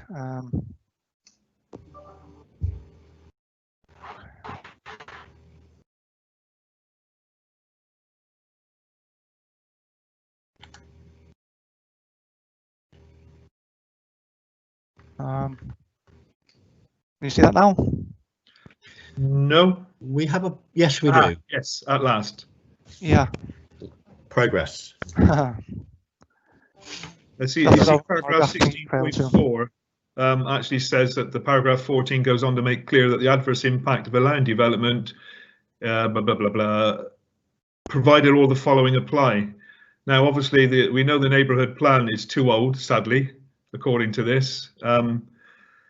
it contains policies and allocations to meet its identified housing requirement. Now, I don't believe that's the case if you go down to 16.5. The local planning authority has at least a 3-year of deliverable housing sites against its 5-year supply requirement. So although we're talking about 5 years, this only is asking for 3, which I believe we have. And the local planning authority's delivery was at least 45% of that required over the previous 3 years. Now, according to that, the fact that it's outside the defined development boundary is probably not such a big issue, according to paragraph 16.4. It doesn't mean to say it's not a big issue to residents and even the committee, but this is where I've been struggling with this one. So I'm still open-minded, even at this very late stage. That's all I wanted to say, Chair. I just wanted to point that out. Thanks. Thank you, Dave. Thank you very much indeed. Back to you, Bill. You say you've got Councillor Kelvin Clayton on the list. Only in the sense that Councillor Kelvin Clayton would second Councillor Ireland's proposal on.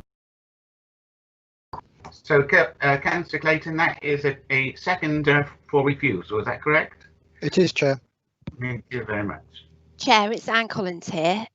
We've obviously got a proposal on the seconder for refusal, but we haven't actually got sort of details of a reason for refusal. I mean, reference has been made to the fact it's outside the DDB and contrary to the neighbourhood plan, but for the reasons of sort of paragraph 16.4, as we've just gone through with Councillor Bolwell, officers don't feel that weight could be given to that. There would need to be some identified harm resulting from the development.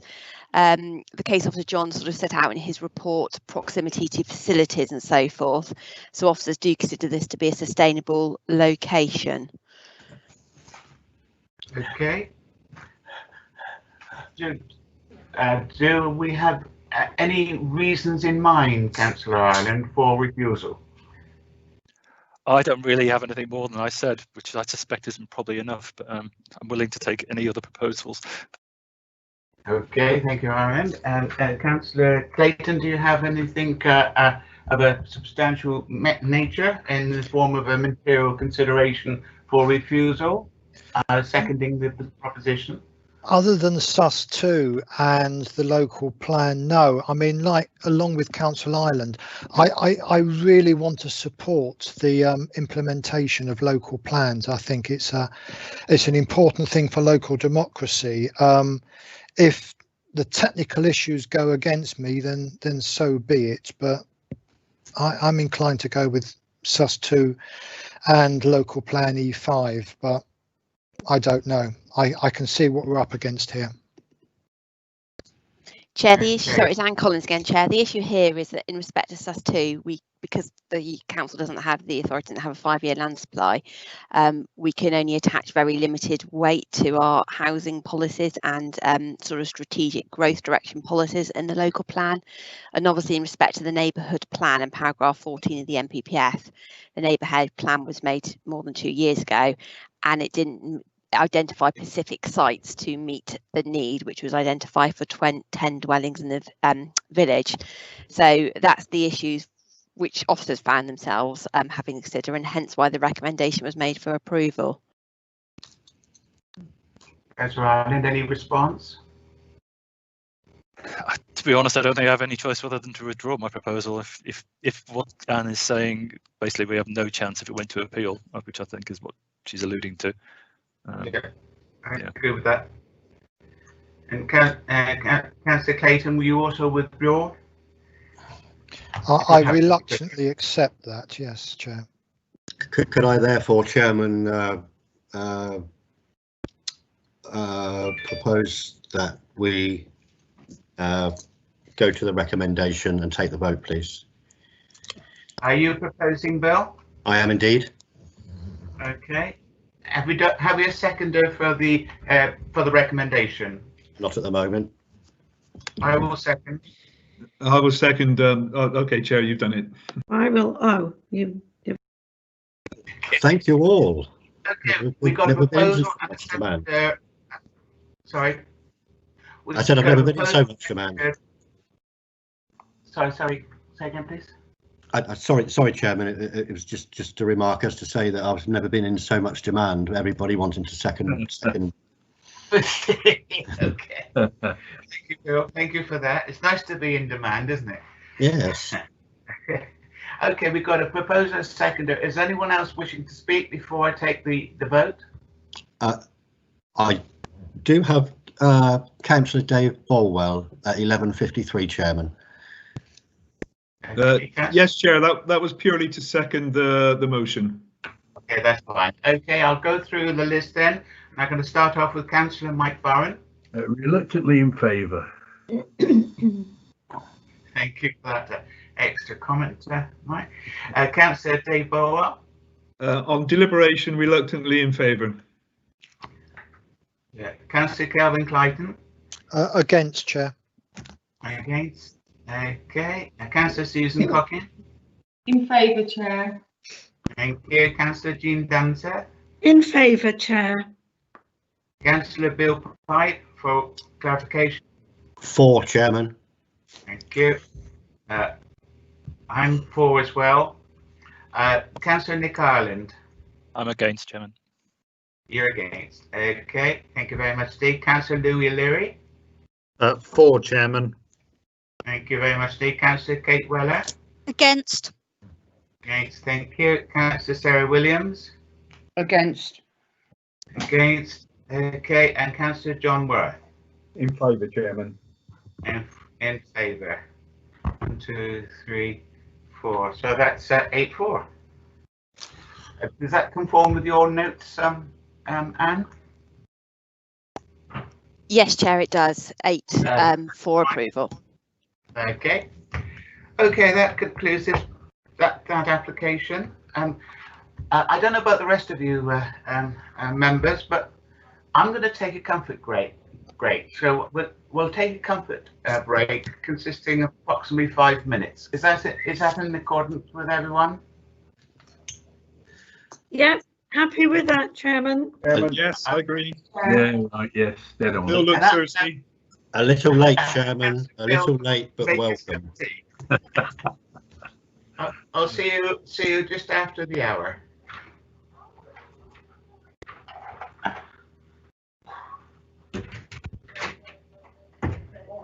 Hello there.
Right, how are we doing, members?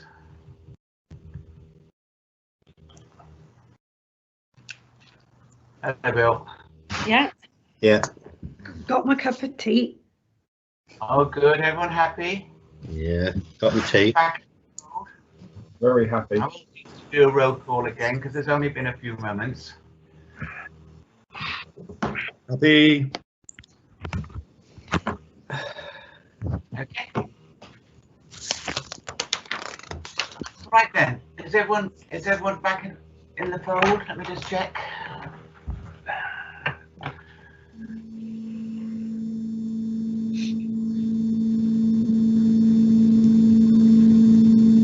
They might be online, Chairman, but they may not actually be here. I think it might be wise to take a roll call.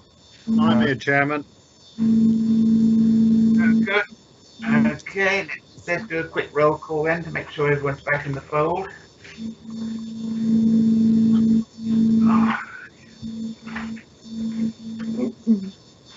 Somebody got a Hoover on, or? Yeah, it does seem a rather strange noise, isn't it? Yeah. Councillor Mike Barron, are you there? I'm here. Hey, good day for a while. Yes, Chair. Councillor Calvin Clayton. I think so, Chair. Oh, good. Yeah, that's it. Councillor Susan Coffey. Yes, I am here, Chair, and I haven't got the Hoover on. Not me. It's not your Hoover then, okay. Councillor Jean Dunser. Yes, here. I can see you actually. Councillor Nick Ireland. Yep, I'm here. You're there. Okay, Councillor Louis O'Leary. Here, Chairman. Oh, good. Councillor Kate Weller. Yes, Chairman. Oh, good. Wasn't your Hoover then. Councillor Sarah Williams. I'm here. And Councillor John Worth. Present. Oh, we're all present, correct. Okay, we'll go on to the next item on the agenda, and that is item 5D. That is an application number WP 2000361 OBL, and that's the land to the south of Louviere Road, Weymouth, and that's the modification of planning objection on section 106 agreement dated the 20th of December 2018. And that's the original planning approval WP 1700382-4. I now invite Bob Burton, the case officer, to introduce this item. Thank you, Chairman. A report's been prepared for you, as you know, on your agenda on this one, but the applicants, Sage, are contracted to purchase the 40 affordable housing units on this wider site. It's important to note that we would still get the expected 40 affordable dwellings. Here's a site here for you, just south of Louis Road, just to indicate the site for the overall dwellings. We still get the expected 40 affordable dwellings with this alteration to the 106, and also there would be no effect on the numbers, mix or tenure of the development. Construction at the moment is well advanced on the site, and some dwellings on the site are already occupied, I understand. The purpose of this deed of variation is really to bring the 106 clauses up to date with current requirements. One of those requirements here is to adjust the mortgagee in possession definition. Most registered providers will want similar clauses to what's being proposed, because it helps them borrow money against their homes on an ongoing basis. Secondly, shared ownership receipts. The point on that is that the current requirement requires them to reinvest those in the same local area. So this alteration would remove that requirement, so they're not bound to reinvest in the same area. Sage can't be limited to where their investments are made. Sites must be commercially viable for Sage to provide affordable housing. The housing team leader comments that we have in fact benefited from this scenario at certain times in the past, whereby we've had schemes coming up and we've been able to take advantage of funding that might have otherwise gone elsewhere. So it works, before and works both ways. So the recommendation is that you delegate authority to the nominated officer to modify the Section 106 agreement dated 20th December 2018 by modifying the mortgage in possession clauses changing the definition in line with the securitisation working group standard clause, and secondly, the deletion of the requirement to reinvest in the same local authority area.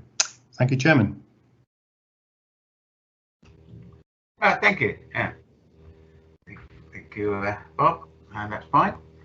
There's no representations from members of the public. Are there any questions of a technical in nature for the case officer, please?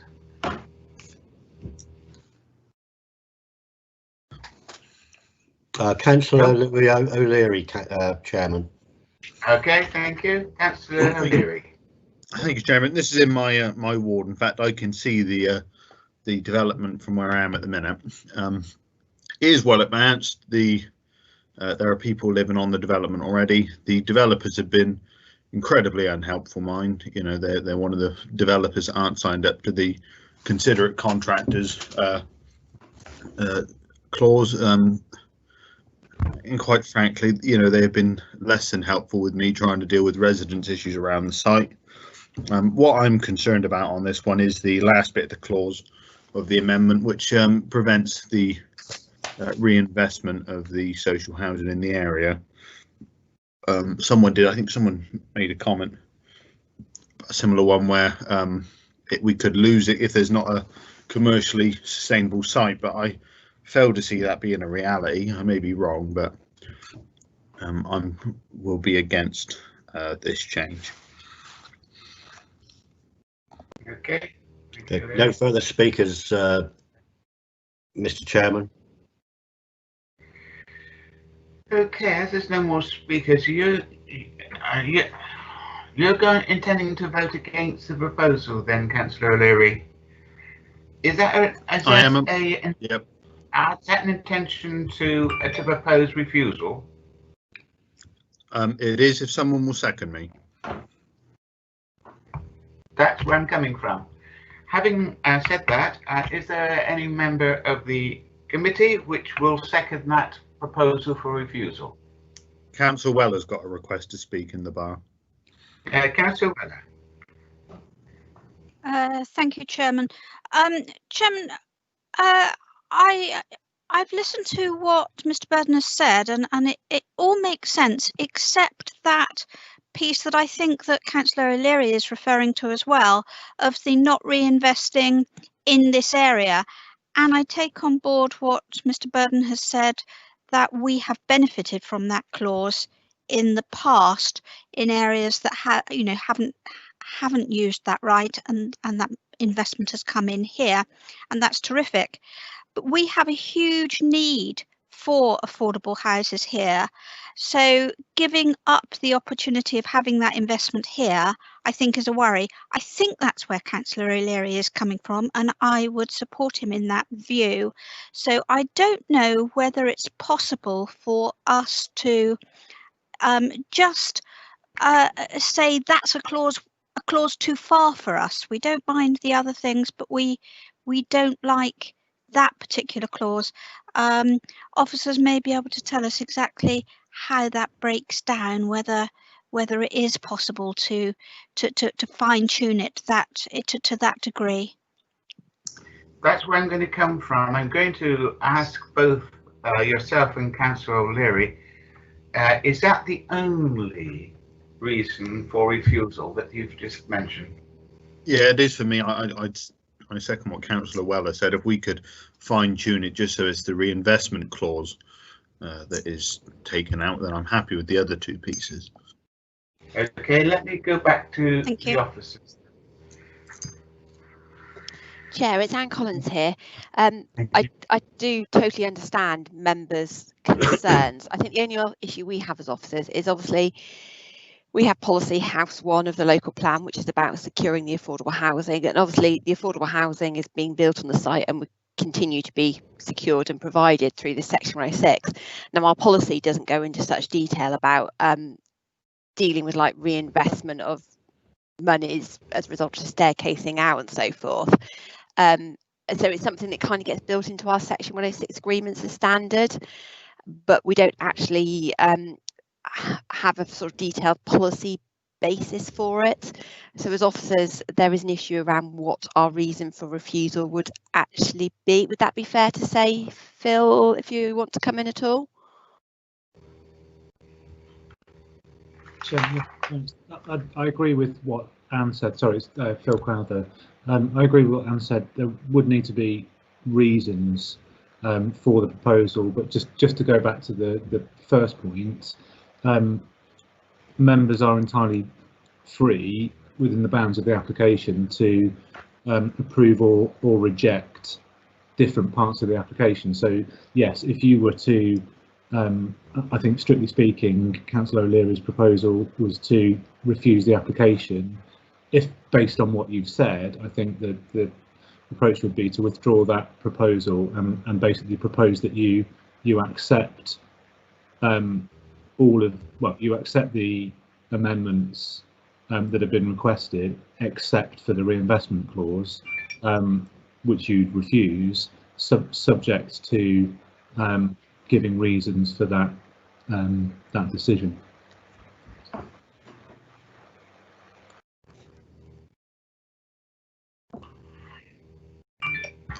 Chairman. Yeah, go on. Your plan, sorry. Sorry, Chairman. Yes, I am very happy if we are able to do that, either myself or Councillor O'Leary, to propose acceptance of the conditions with the exception of the right to reinvest monies elsewhere. Our reason being that we believe we can justify the need for investment in affordable housing in this area without that money going elsewhere. I don't know whether that's an acceptable reason, Anne. That's what I'm going to ask Anne. And do you think that's an acceptable and affordable reason? I don't like to say it, but I am struggling a little bit because, as I said, our policy and nor does the MPPF actually require registered providers have to reinvest in the particular area. So I do totally understand members' point of view, but in terms of a reason sort of refusal around that particular clause, it is difficult for officers to come up with a policy reason to assist you. Chairman, as Case Officer Bob Burden here, I would endorse Anne's comments on that. I have difficulty constructing a relevant reason for refusal, Chairman. Yeah, point taken, Rob, because there's no material grounds there, is there? Well, it's difficult, very difficult. Chairman, if I may just interject, we have we have two recommendations. Two recommendations. I've got one recommendation. Sorry, I beg your pardon. Perhaps we could have two recommendations, i.e. separate out the requirement. We've got to take the recommendations in order, Bill. Okay. So if there's a recommendation refused, we've got to vote on that if there's a seconder, unless it's withdrawn, before we then go on to the. Okay. That then becomes a substantive. Yeah. Okay. Yeah. I'll leave it in your capable hands, Chairman. Thank you. Thank you. Chair, it's Anne Collins again. We do have present at the meeting today a member of the Housing Enabling team. It's not the officer who commented on the application, but one of their colleagues who's obviously familiar with the situation and these kind of clauses, if members felt it would be of any benefit to hear from them at all. Certainly. And who would that be, please? It's a colleague of ours called Teresa. Teresa. Okay. All right. Teresa, would you like to speak? Hello. Yes. It's not an unusual circumstance that we're talking about here, and really it's the kind of clause that most RPs would be looking for. This is actually more of a national SAGE and more of a national RP than we perhaps are used to dealing with in this area. But it's fair to say that it's also a government expectation that funds are recycled into other affordable housing developments. It doesn't in any way mean that we would be losing out in this area, and in some ways it actually could be quite considered a plus, because as I say, SAGE are new to our area. This is the first scheme that they're going to be managing, and it could also be viewed as being a welcome addition to the selection of registered providers that we do work with in the area. But as I say, it is now. It's really the government has an expectation that funds are going to be spent on appropriate developments, and we are talking nationally, not specifically in this area. But it doesn't mean that we lose out here.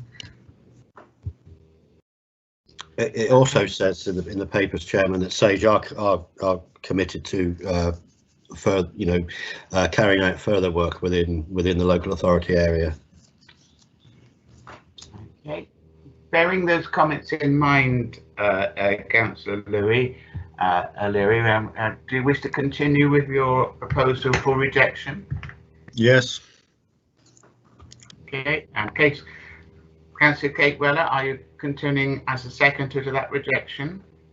I think on balance, hearing what Teresa has just said, reluctantly I will withdraw my support for Councillor O'Leary. I'm sorry, Louis, but I think that we need to take the assurance of the housing enabler officers on this. Thank you. Thank you, Kate. Well, in that case, then we've got a proposal which at the moment is unseconded. Do we have a seconder for refusal? In that case, the proposition to refuse falls. I'll now take the main vote on the officer's recommendation to approve. Do we have a proposer? I propose, Chairman. Councillor Pike. Thank you. Thank you. And who? Do we have a seconder? I will second. I'll second, Chair. Could we clarify who the seconder is, please? Councillor Bolwell. Yes. Councillor Yeah, Bolwell, Chairman. Okay. All right. We've got a proposal and a second to accept the recommendation from the officer, and I'll go to without ado, unless there's any more to speak, which there isn't, in roll call. So I go with Councillor Mike Barron. In favour, Chairman. Thank you. Councillor Dave Bower for clarity. In favour, Chairman. Councillor Kelvin Clayton. In favour, Chair. Councillor Susan Cocking. In favour, Chair. Councillor Jean Dunseth. In favour, Chair. And for clarity, Councillor Bill Pipe. For, Chairman. Thank you. Councillor Nick Ireland. For. Okay. For clarity, Councillor Louis O'Leary. Against. I thought you might be. Councillor Kate Weller. For. Thank you. Councillor Sarah Williams. In favour. Thank you. Councillor John Worth. In favour, Chairman. And I'm in favour also. So that's 11-1. And does that meet with your? Yeah, yes, Chairman. That's tallied with my recordings. Oh, thank you very much indeed. Right. Okay. Now that concludes the morning business. So, members, committee meetings are limited to 3 hours duration unless the majority of the members present ballot for the meeting to continue. It is therefore necessary to take a vote to resume the meeting beyond that limit. I will now take a vote by recall. Not recall, by roll call. Are you proposing that, Chairman? So I'm proposing to extend the meeting by beyond the limit of 3 hours. Okay. Do you need a seconder for that? Do I have a seconder? You do. In myself. Okay. Okay. Right, we'll go through that and roll call then. Councillor Mike Barron. In favour. Thank you, Mike. You sound very enthusiastic. Councillor David Bolwell. In favour, Chair. Councillor Kelvin Clayton. Absolutely, Chair. I love this. Okay. Councillor Susan Cocking. In favour, Chair, but I just wanted to clarify something. I thought we have a meeting this afternoon, if we have to listen to those applications at that specific time after the lunch break? And I thought this was just the meetings for the morning session. I might be wrong. And then the afternoon session starts at 2 o'clock, and we can't listen to the ones at the morning session, in the afternoon session, in the morning session. I just wanted clarity around that. Yeah, the clarity is the fact have I got the applications wrong? Certain members of the public, of course, have allocated their time to join the meeting at 2 o'clock, because that's when the propositions will be taken. So there's no leeway on whether those applications can be moved forward or back. Okay. Councillor Jean Danseth.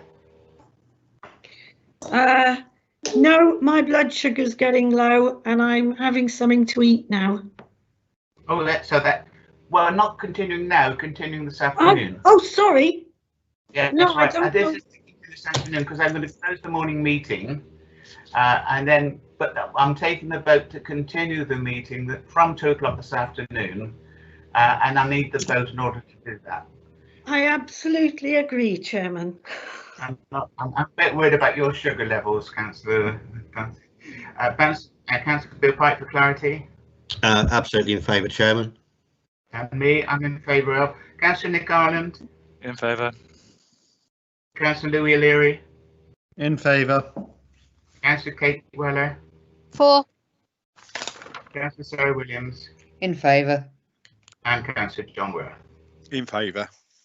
We've voted to continue the meeting from 2 o'clock. I know we're a little bit early this morning, but unfortunately we can't, as I said, move any of the applications forward. So we'll continue the meeting at 2 o'clock. So I will now close the morning session for lunch, and the afternoon session will commence at 2 p.m. sharp, and I will take a roll call from then to make sure that everyone is present. Just for clarity, Chairman, for members, I believe there is a separate invite in your calendar diaries to attend this meeting. Don't come to this meeting as constituted at the moment. I believe there's a fresh link. You're reading my mind, Phil, again. Well, great minds. I say no more. Okay. All right, then I'll now close the meeting for 2 o'clock. Look forward to seeing you all at 2 o'clock and have a lovely lunch. Thank you, Chairman. Thank you, Chairman.